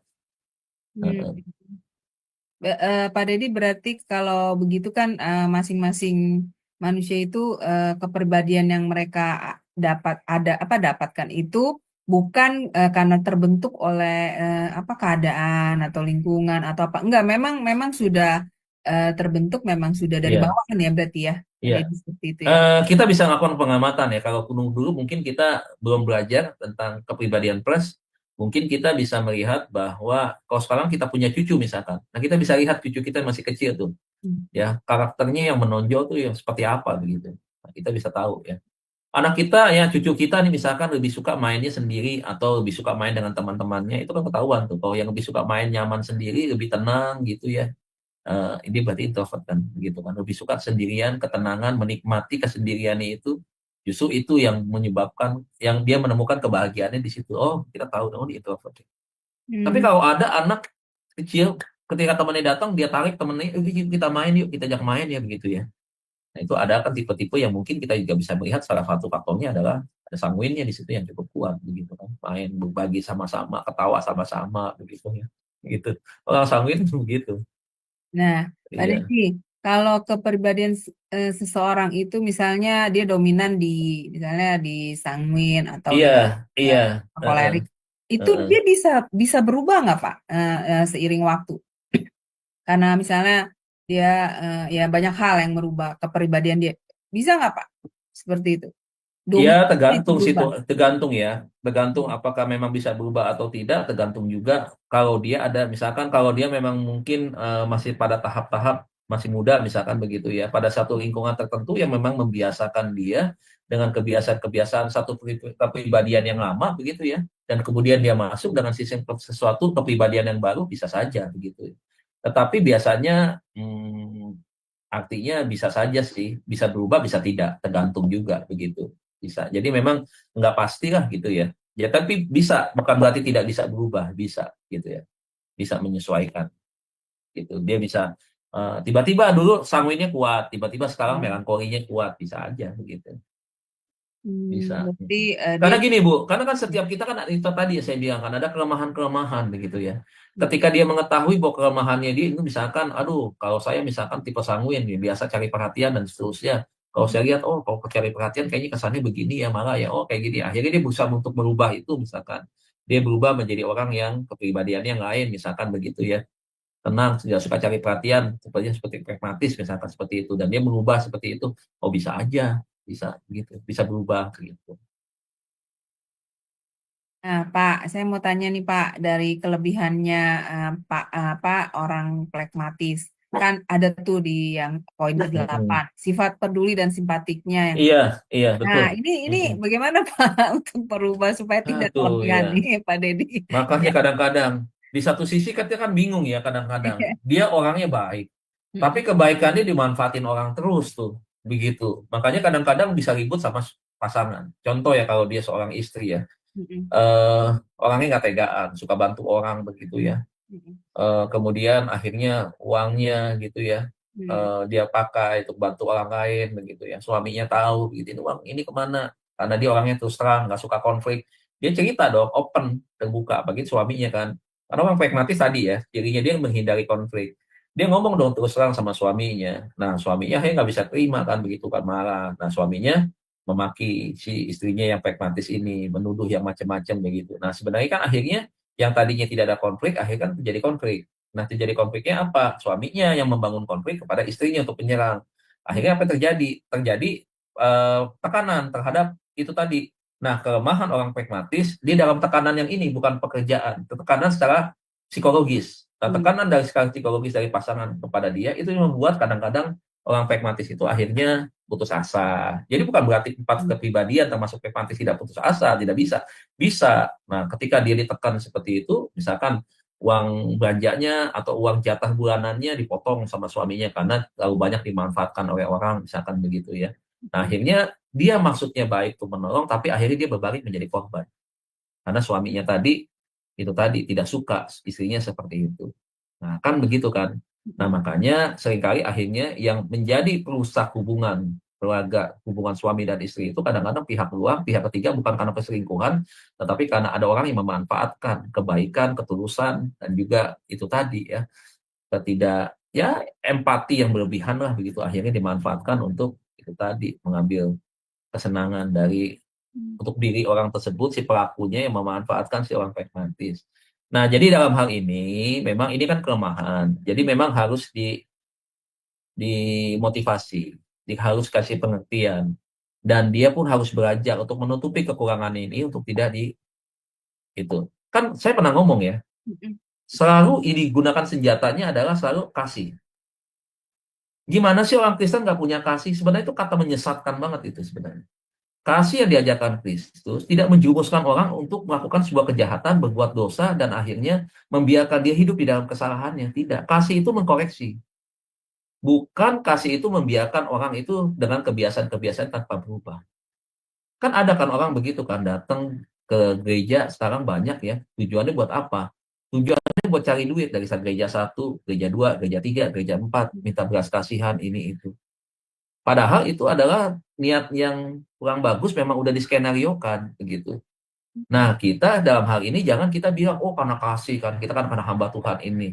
Enggak begitu. Kita nggak ngasih itu jauh lebih baik, kita lebih pendidik dan mencegah dia masuk neraka itu. Begitu. Kenapa? Karena ini kebiasaan-kebiasaan yang harus dilawan. Jadi bukan tidak punya kasih. Dan ini kan kebiasaan meminta-minta terus kan. Kebiasaan menjadi pengemis kan, begitu. Pengemis yang masuk ke tempat ibadah, pengemis yang masuk dengan atau juga embel-embel dengan rohanian. Kenapa embel-embel rohanian belaga-belaga jadi jemaat, pegang Alkitab, begitu segala macam cerita ini itu. Padahal habit, memang kebiasaannya begitu, cari duitnya dengan begitu, masuk ke gereja sana sini, untuk akhirnya nggak mau kerja buat bayar kontrakan ini itu dan seterusnya, minta-minta prinsipnya. Nah, kalau orang pragmatis ya, ya udah dia akan terus tuh ngasih begitu tuh. Nah, ini gembala-gembala yang pragmatis hati-hati, saya mau sampaikan. Saya juga pragmatis, tapi lebih kuatnya di sanguin begitu. Jadi saya tetap pegang prinsip. Ya, saya nggak ada istilah nggak tega-tegaan begitu. Kalau dia sengaja datang minta-minta, cerita begitu. Apalagi baru kenal datang cerita-cerita, nggak punya beras, nggak punya ini itu. Nggak bisa begitu. Jemaat saya juga masih banyak yang memerlukan begitu. Dan saya ya bagian masih badannya bagus, keker begitu ya. Ibunya juga masih bisa kerja, misalkan begitu. Saya akan, kalaupun saya merasa bahwa saya mau tolong, tetapi harus ada pembuktian. Nah, itu orang pragmatis itu sebenarnya. Harusnya begitu. Kalau pragmatis dengan sanguin, dia dikombinasikan, kayak saya gitu, ada empatinya, ada nggak teganya, tetapi harus juga pembuktian. Karena sanguin itu orangnya begitu, harus melihat dulu begitu. Nah, itu dia harus lihat. Sebenarnya juga kalau kita lihat begini, kan dia juga punya kelebihan di pragmatis. Kelebihannya apa? Dia kan orang yang mengamati orang lain sebenarnya. Cuman orang lain di sini adalah orang yang setiap hari bersama dengan dia, bukan orang lain yang baru datang misalkan sama dia begitu. Yang ada di komunitasnya dia, yang hari-hari memang dia tahu begitu. Nah, jadi bagaimana caranya? Udahlah, jangan banyak berlindung di balasan kasih-kasih segala macam.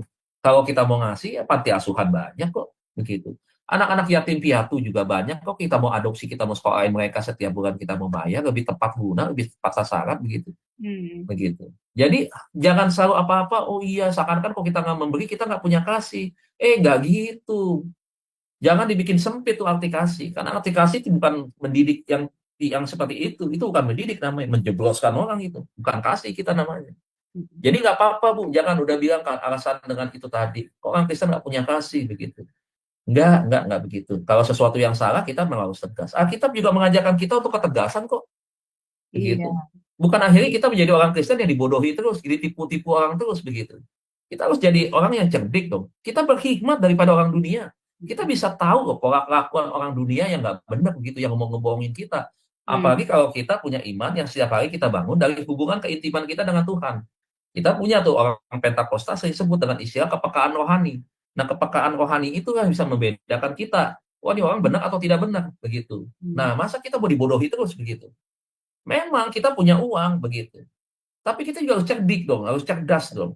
Jangan sampai akhirnya, nah kesalahan-kesalahan itu justru sebenarnya karena kita mudah dibohongi begitu. Saya nggak tahu Bapak Ibu setuju atau tidak, tapi kalau saya prinsipnya begitu. Nggak ada istilahnya apa kasih-kasih begitu. Oh, orang Kristen katanya mesti kasih sesama segala macam. Ini buktinya saya cerita ini. Nah, dia sendiri ngebohongin hamba Tuhan, kok apa dia juga punya kasih membohongin hamba Tuhan? Gitu. Dia nggak mau kerja, dia malas gitu, apakah dia juga punya kasih kepada Tuhan? Perintah Tuhan kan suruh bekerja, belajar sama semut dan seterusnya, bukan minta-minta. Kekristenan tidak pernah diajarkan oleh Yesus minta-minta, tidak. Kalau minta kita kepada Bapa di sorga, begitu. Bukan kepada manusia, begitu. Kita diberkati dengan cara berkat yang sama Tuhan. Tinggal tergantung nih, mana nih. Pasti setiap jemaat di setiap gereja ada yang model-model begini. Pasti ada. Cuman nggak tahu intensitasnya ya. Bukan intensitas sebenarnya, presentasenya berapa banyak, berapa persen gitu. Mungkin ada 1%, mungkin ada yang di 0, di bawah 1%, bisa aja begitu. Tapi ada yang begitu ada. Makanya ya agak susah. Kadang-kadang pendeta mau khotbah disangka nyinggung jemaatnya. Itu pendeta nyinggung-nyinggung tuh pakai gituan. Padahal kalau kita bicara soal kasih, ini kan general semuanya. Bahwa di dalam kasih itu yaitu tadi ada ketegasan dan ada mendidik caranya Tuhan. Begitu. Ya, berarti Pak untuk menghadapi kelemahan dari ini tentang sifat tidak tegaannya itu ya harus barometernya balik lagi kepada ajaran firman ya Pak ya. Jadi dia bisa bersikap bijak ya Pak untuk supaya tidak dimanfaatkan oleh orang lain ya. Wah, luar biasa Pak. Iya, saya mau jawab dulu di Bu Alin ya. Sebentar, ini. saya baru buka nih, ternyata saya nggak perhatikan ke bawah, tadi ada 2 chat ya dari Ibu Arinda atau Aninda? Arinda ya. Ibu Arinda pertanyaan yang kedua nih. Ibu tanya sesuatu yang bersifat konservatif. Apakah itu masih pakai, istilahnya masih dipakai atau tidak, berlaku atau tidak berlaku ya. Sesuatu yang konservatif itu kalau dibangun ya, kalau misalkan diterapkan sekarang, sesuatu yang baik yang sudah kita dapatkan dari orang tua kita ataupun memang yang sudah kita pakai di dalam satu kebiasaan, di dalam suatu budaya, itu diterapkan sekarang masih tetap yang bagus begitu kan. Ya, jadi bukan sesuatu yang salah untuk kita terapkan gitu. Hanya memang kadang-kadang karena beda generasi, anak-anak generasi sekarang itu belum mendapatkan satu penjelasan yang tepat begitu, sehingga mereka kadang-kadang berpikir ini udah nggak berlaku begitu, padahal itu masih berlaku begitu kan, kebiasaan-kebiasaan atau aturan-aturan yang mungkin dulu pernah kita dapatkan dari orang tua kita, entah berbagai macam cara tadi, misalkan dari cara kita menyapa anak-anak kita kan sekarang jarang banget nyapa orang yang lebih tua begitu Iya, ya. betul. Ketika kita pakai nih gaya orang tua kita dulu, kalau misalkan ada tamu yang datang, anak kita dipanggil satu-satu yang ada di rumah, ya suruh kasih salam, kemudian suruh kenal dan sebagainya. Orang Chinese benteng dulu begini tangannya kan kepada orang yang lebih tua, nunduk begitu. Nah itu kan tradisional, konservatif, tetapi itu bagus nggak? Bagus. Memang tidak dengan cara seperti ini, karena sudah tidak berlaku dengan cara seperti ini ya, misalkan ya Bu Alinda ya. Iya. Misalkan kalau misalkan Chinese benteng nih tidak seperti ini, tetapi misalkan kata Om dengan senyuman, dengan anggukan kepala atau dengan salaman misalkan. Nah, itu kan masih bagus dan itu berlaku masih tetap sampai hari ini. Jadi sebenarnya bisa nggak hal-hal yang konservatif dulu dilakukan sekarang? Oh bisa, gitu. Bisa, masih bisa berlaku. Nah, kalau misalkan anak kita nggak tahu, kemudian dia membantah, dia mencegah, tugas kita memberikan pengertian dan pemahaman serta penjelasan supaya dia mengerti. Jadi itu ketika dilakukan di rumah kita bukan menjadi sesuatu yang aneh, misalkan begitu, ya. Apalagi misalkan zaman dulu anak kalau habis makan cuci piring sendiri, cuci gelas sendiri, misalkan sendoknya cuci sendiri, taruh di tempat rak piring sendiri. Ya itu kan aturan yang konservatif yang zaman dulu itu seperti itu misalkan.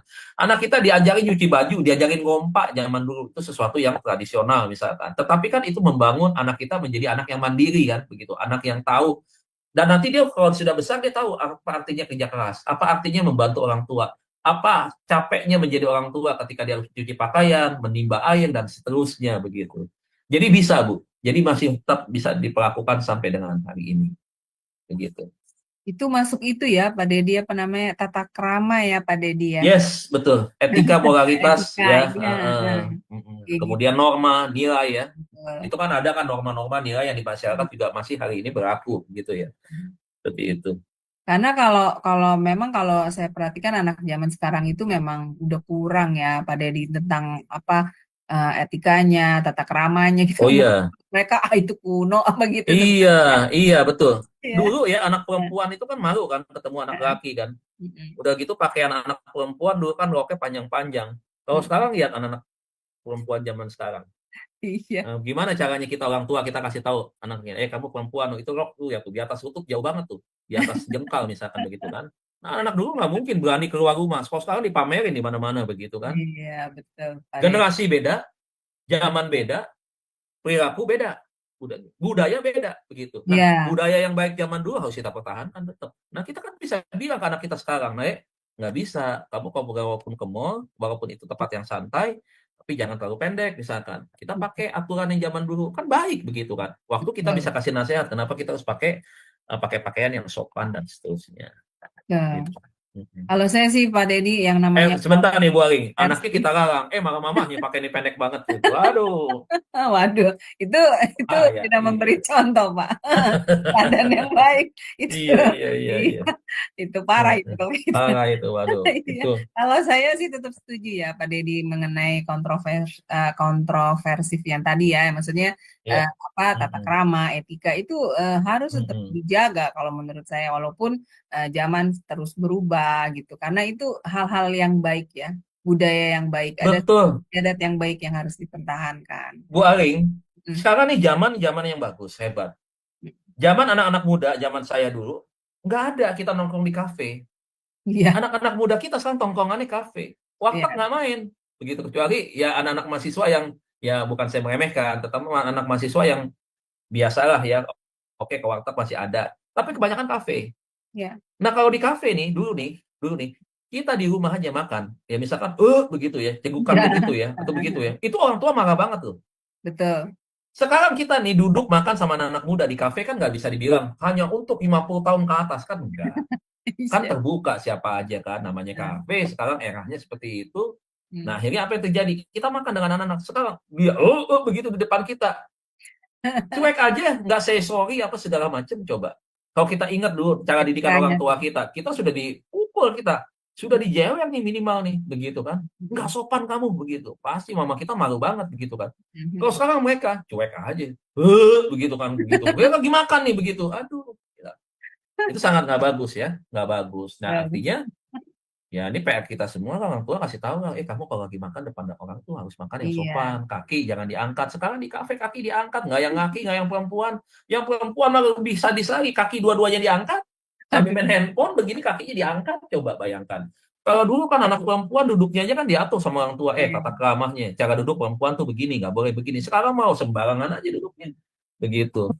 Nah, jadi memang, nah itu hal-hal yang konservatif itu bukan berarti tidak berlaku sampai hari ini. Sikap. Dan memang kita Iya. harus terapkan kan, memberi pengertian kepada anak kita kan. Tidak semua yang jadul itu jelek. Justru Iya. menurut saya yang jadul itu yang bagus sebenarnya. Bagus sebenarnya Betul, Pak Dedi, setuju orang tua saya. Karena kita. Mm-mm. etika dan sopan santunnya itu Ya, bagus betul. ya, Pak Dedi, di Bagus, situ betul. ya. Iya. Mm-mm. Ya, luar biasa, Pak Dedi. Pelajaran malam ini kita belajar banyak ya. Dan ini Iya. kepribadian yang terakhir ya, Pak Dedi ya, pragmatik ini ya. Dan Iya, nanti kita akan masuk pembelajaran yang lainnya ya di nanti ya, tahun. Nanti saya akan juga ada pembelajaran baru buat Bapak Ibu Saudara berkaitan dengan masalah di pastoral counseling ya. Saya ya, sudah pikirkan ketika, oke, saya kembali lagi untuk mengajar di hari Kamis, saya akan persiapkan materi-materi pembelajaran yang saya lihat di SMA Adonai nggak ada nih. Jadi saya ingin memperlengkapi Bapak Ibu Saudara dalam pembelajaran yang sangat penting ya, ya, yang belum hari ini ada. Saya perhatikan kan banyak ya, leadership saya lihat gak lompat-lompat nih, Christian leadership. Padahal Christian leadership kita belajar dari kepemimpinan, setiap nabi itu gaya kepemimpinannya beda-beda. hmm, Begitu. Itu sangat penting sekali dan kita bisa mengenal gaya kepemimpinan kita masuknya ke Musa, Elia, hmm, atau Paulus atau Petrus, begitu kita bisa tahu hmm, tuh sebenarnya ya, di ya, situ.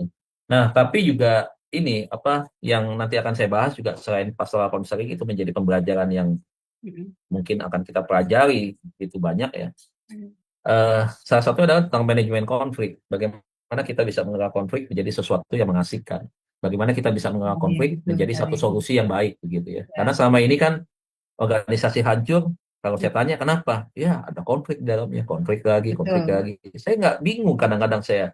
Mereka pemimpin-pemimpin bertitelnya banyak begitu ya. Hmm, S3, S3-nya 2 begitu ya. Tapi mereka kalah dengan konflik. Mereka menyerah pada konflik. Mereka nggak bisa bagaimana seni. Manajemen konflik adalah ilmu yang mempelajari tentang bagaimana kita punya seni untuk mengelola konflik itu menjadi sesuatu hal yang mengasihkan, menjadi sesuatu hal yang memberikan solusi yang baik begitu ya. Bagaimana cara mengelolanya itu gitu. Wah, menarik itu Pak Dedi untuk kita Iya, pelajari. makanya saya walaupun saya jarang begitu ya masuk di kelas pengajaran, tapi saya suka liatin begitu ya dari pengumuman di SMA Adonai saya lihat oh ini ya, berarti ada yang belum. Ya, Nanti baik. akan saya sampaikan itu berkaitan dan itu nanti kita belajar secara umum dan Hmm. secara bagaimana Alkitab menyelesaikan masalah-masalah konflik dari sisi Alkitabiah begitu. Ah, mantap. Ya, luar Ya. biasa Pak Dedi. Terima kasih ya Pak. Tanpa terasa kita sudah belajar selama 1,5 jam dan kita bisa tutup kelas kita ini. Pak Dedi boleh closing statement kalau masih ada closingnya dan pimpin doa berkat bagi kami semua ya Pak. Dipersilakan Pak Dedi. Ya, baik. Ya, sekali lagi Bapak Ibu, keunikan kita di dalam Personality Plus adalah perbedaan-perbedaan yang bukan berarti sesuatu yang jelek, tetapi sesuatu yang baik. Itu sebabnya dari rangkuman pembelajaran dari 4 kepribadian ini adalah bagaimana kita pada akhirnya bisa menghargai orang-orang ada di sekitar kita, juga termasuk pasangan, anak kita, orang tua kita, bahkan juga teman-teman kita, begitu. Bahwa jangan pernah kita merasa diri kita hebat karena kita tahu segalanya, begitu ya. Bahwa Personality Plus mengajarkan kepada kita satu hal, bahwa kita harus rendah hati yang pertama. Yang kedua adalah tidak ada manusia yang sempurna. Semua punya kekurangan, termasuk juga saya yang banyak kekurangan. Nah, itu aja kiranya yang menjadi closing statement dari saya. Dan sebelum berpisah, kita tundukkan kepala, kita mengucap syukur atas kebaikan Tuhan malam hari ini. Bersama-sama dengan iman, kita berdoa kepada Bapa di sorga. Terima kasih Bapa yang baik. Tuhan yang kami imani, Tuhan yang kami layani, Tuhan yang kami sembah di dalam nama Tuhan Yesus Kristus. Puji syukur Tuhan kami naikkan kepadamu atas kebaikan Tuhan. Di mana malam hari ini kami boleh bersama-sama di waktu Indonesia Tuhan berkumpul untuk kami belajar Tuhan. Bagaimana Engkau menciptakan kami sebagai manusia dengan kelebihan dan kekurangannya. Itu sebabnya pada akhirnya kami menyadari Tuhan, bahwa kami manusia yang tidak ada yang sempurna. Dan kesempurnaan itu hanyalah milik Engkau ya Bapa, sebagai Tuhan pencipta kami. Bapa, terima kasih. Kami akan tetap terus Tuhan untuk menjadi pribadi yang mengerti bahwa tujuan hidup kami adalah tujuan hidup yang Tuhan inginkan, bukan seperti apa yang kami inginkan. Tuhan, biarlah Tuhan kami bisa saling menghargai satu sama lain. Bukan kami Tuhan bersikap sombong, bersikap seolah-olah kami punya kuasa Tuhan terhadap satu sama lain. Tetapi biarlah Tuhan di dalam setiap perbedaan yang kami pelajari malam hari ini, tentang 4 kepribadian ini Bapak, memberikan kepada kami pengetahuan bahwa kami membutuhkan sahabat-sahabat kami yang lain, bahwa kami membutuhkan pasangan-pasangan yang terbaik bagi kami. Kami membutuhkan anak-anak yang luar biasa bagi kami sebagai orang tua Tuhan. Terima kasih Tuhan, juga di dalam pelayanan kami membutuhkan teamwork yang kuat. Kami membutuhkan rekan-rekan kepribadian teman-teman kami yang lain yang berbeda sebagai sebuah tim yang bekerja sama Tuhan untuk melayani pekerjaan Tuhan dengan baik. Berkati Ibu Heni dengan pengurus, berkati Ibu Aring Tuhan, berkati Ibu Kartika, berkati Pak yang lain, Pak Sam, Pak Budi Tuhan, dan semua Tuhan yang hadir malam hari ini, ataupun juga Tuhan yang malam hari ini tidak hadir, Pak Daniel Palungan sebagai gembala Tuhan, tolong Tuhan, untuk kiranya Shema Adonai terus Tuhan, menjadi siaran yang memberkati Tuhan lewat YouTube, bukan hanya buat saudara-saudara seiman kami, tetapi buat semua Tuhan, mereka yang melihat. Dan kami percaya Tuhan bahwa acara ini akan terus menjadi berkat. Shema Adonai, cahaya firman akan dipakai Tuhan, menjadi alat kemuliaan Tuhan. Banyak jiwa-jiwa yang mengenal Tuhan, dan sehingga pada akhirnya hidup mereka dibenangkan untuk hormat dan kemuliaan nama-Mu. Terima kasih Tuhan, pertemukan kami di waktu-waktu yang akan datang. Kami menyerahkan pergumulan kehidupan kami ke dalam tangan Tuhan. Kami percaya selama kami hidup tidak mungkin perjalanan kehidupan kami semuanya mulus dan indah-indah saja. Karena kami tahu Tuhan, kami harus senantiasa Tuhan ada keseimbangan antara zona nyaman dan juga bagaimana kami harus keluar dari zona nyaman. Sehingga Bapak kadang-kadang ada proses ya Bapak yang membuat kami tentunya ada di dalam setiap persoalan-persoalan Tuhan, masalah-masalah yang muncul. Namun tidak membuat kami patah hati, tidak membuat kami ragu, tidak membuat kami mundur Tuhan dari iman kami. Kami percaya bahwa setiap proses, setiap musim Bapak Ibu, kami percaya bahwa setiap kami semua hamba-hambamu yang hadir malam hari ini akan mendapatkan jawaban yang terbaik daripada Tuhan. Terima kasih Bapak, sebelum kami beristirahat malam hari ini, yang waktu Indonesia dan juga mungkin di negara lain akan beraktivitas, Tuhan kami percaya tangan-Mu terus menopang, melindungi, menjaga, dan menolong kami dalam setiap apapun yang kami kerjakan. Tuhan memberkati usaha, bisnis, pekerjaan, anak-anak kami semua, kuliahnya, studinya Tuhan, dijaga oleh Tuhan, dilindungi oleh Tuhan, dan mereka menjadi anak-anak yang terbaik. Suami-suami menjadi imam-imam yang terbaik. Istri-istri menjadi tiang doa yang terbaik bagi setiap rumah tangga-rumah tangga. Terima kasih Bapa, di dalam nama Tuhan Yesus malam hari ini. Sebelum kami berpisah, kami rindu untuk kami terima berkat yang datangnya daripada Tuhan. Itu sebabnya Bapak Ibu Saudara, mari angkat kedua tangan kita, buka hati kita, arahkan untuk menerima berkat daripada Tuhan. Hamba-hamba Tuhan, kekasih-kekasih Tuhan, yang diberkati dan diurapi oleh Tuhan. Berjalanlah terus di dalam iman percaya kita. Lakukanlah yang terbaik untuk Tuhan. Mari kita berjalan sesuai dengan kehendak-Nya. Renungkanlah firman Tuhan itu siang dan malam. Jangan pernah menyimpang dari kehidupan perjalanan iman kita yang setia kepada Tuhan. Karena sesungguhnya kehidupan kita adalah kehidupan yang sementara di dalam dunia ini. Dan kita akan menemukan jawaban yang terbaik setelah tugas kita selesai di atas muka bumi ini. Diberkatilah rumah tangga setiap hamba-hambamu. Diberkatilah kesehatan hamba-hambamu. Diberkatilah suami, istri, orang tua, anak-anak. Bahkan segala rencana yang akan dikerjakan, tangan Tuhan terus menolong dan berhasil. Tuhan akan memberkatimu di tahun 2025 dengan perjalanan yang bersama dengan Tuhan, penuh dengan kemenangan dan sukacita. Jangan pernah khawatir menghadapi tahun 2025, karena Tuhan pasti lebih tahu, dan Tuhan pasti tahu bagaimana cara memelihara setiap kita. Terimalah berkat Allah Bapa kita di surga, cinta kasih daripada Tuhan kita Yesus Kristus, pertolongan, penghiburan, penyertaan Allah Roh Kudus akan terus memampukan kita, menghibur kita, mulai malam hari ini sampai selama-lamanya, sampai Tuhan Yesus datang kembali di awan-awan permai, menjemput kita semua, menjadikan kita pemenang, bahkan lebih daripada pemenang. Di dalam nama Bapa, Anak, dan Roh Kudus, di dalam nama Tuhan Yesus Kristus, setiap kita yang telah diberkati, dengan iman. Mari kita sama-sama katakan, amin, amin. Baik, terima kasih Pak Dedi untuk pelayanannya bagi kami yang luar biasa ya Pak. Semoga Ya, pelajaran malam ini menjadi berkat bagi Bapak ya. Ibu semua ya. Dan Selamat Natal ya, Bu. ya pelayanan Pak Dedi juga selalu diberkati Tuhan lebih dan lebih lagi menjadi Amin, berkat amin. bagi banyak orang. Ya. Amin. Selamat Natal buat Bapak Ibu semua. Ya, Selamat bersukacita di dalam hari Natal. Tuhan Yesus berkati kita semua di momen Natal yang terbaik. Terima ya, kasih buat selamat semuanya hari. Bapak Ibu Saudara ya, buat Ya, 26 hamba-hamba amin. Tuhan yang luar biasa malam hari ini. Amin. Tuhan Yesus berkati. Ya, baik Bapak Ibu. Juga jangan lupa ya, Sema Adonai ini adalah kelas yang terakhir ya di tahun 2024 karena Sema Adonai akan libur dari tanggal 23 Desember sampai dengan 4 Januari. Dan kita akan ketemu lagi pada tanggal 5 Januari di ibadah Sema Adonai, ibadah pembukaan tahun 2025 ya. Jadi Bapak Ibu sekalian tetap stay bersama kami ya di tahun depan untuk kita belajar lagi, kita menggali lagi tentang kebenaran firman Tuhan lebih banyak lagi.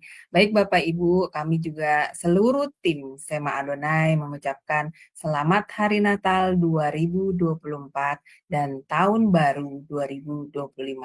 Baik Bapak Ibu sekalian, selamat beristirahat. Tuhan berkati. Shalom, shalom, shalom.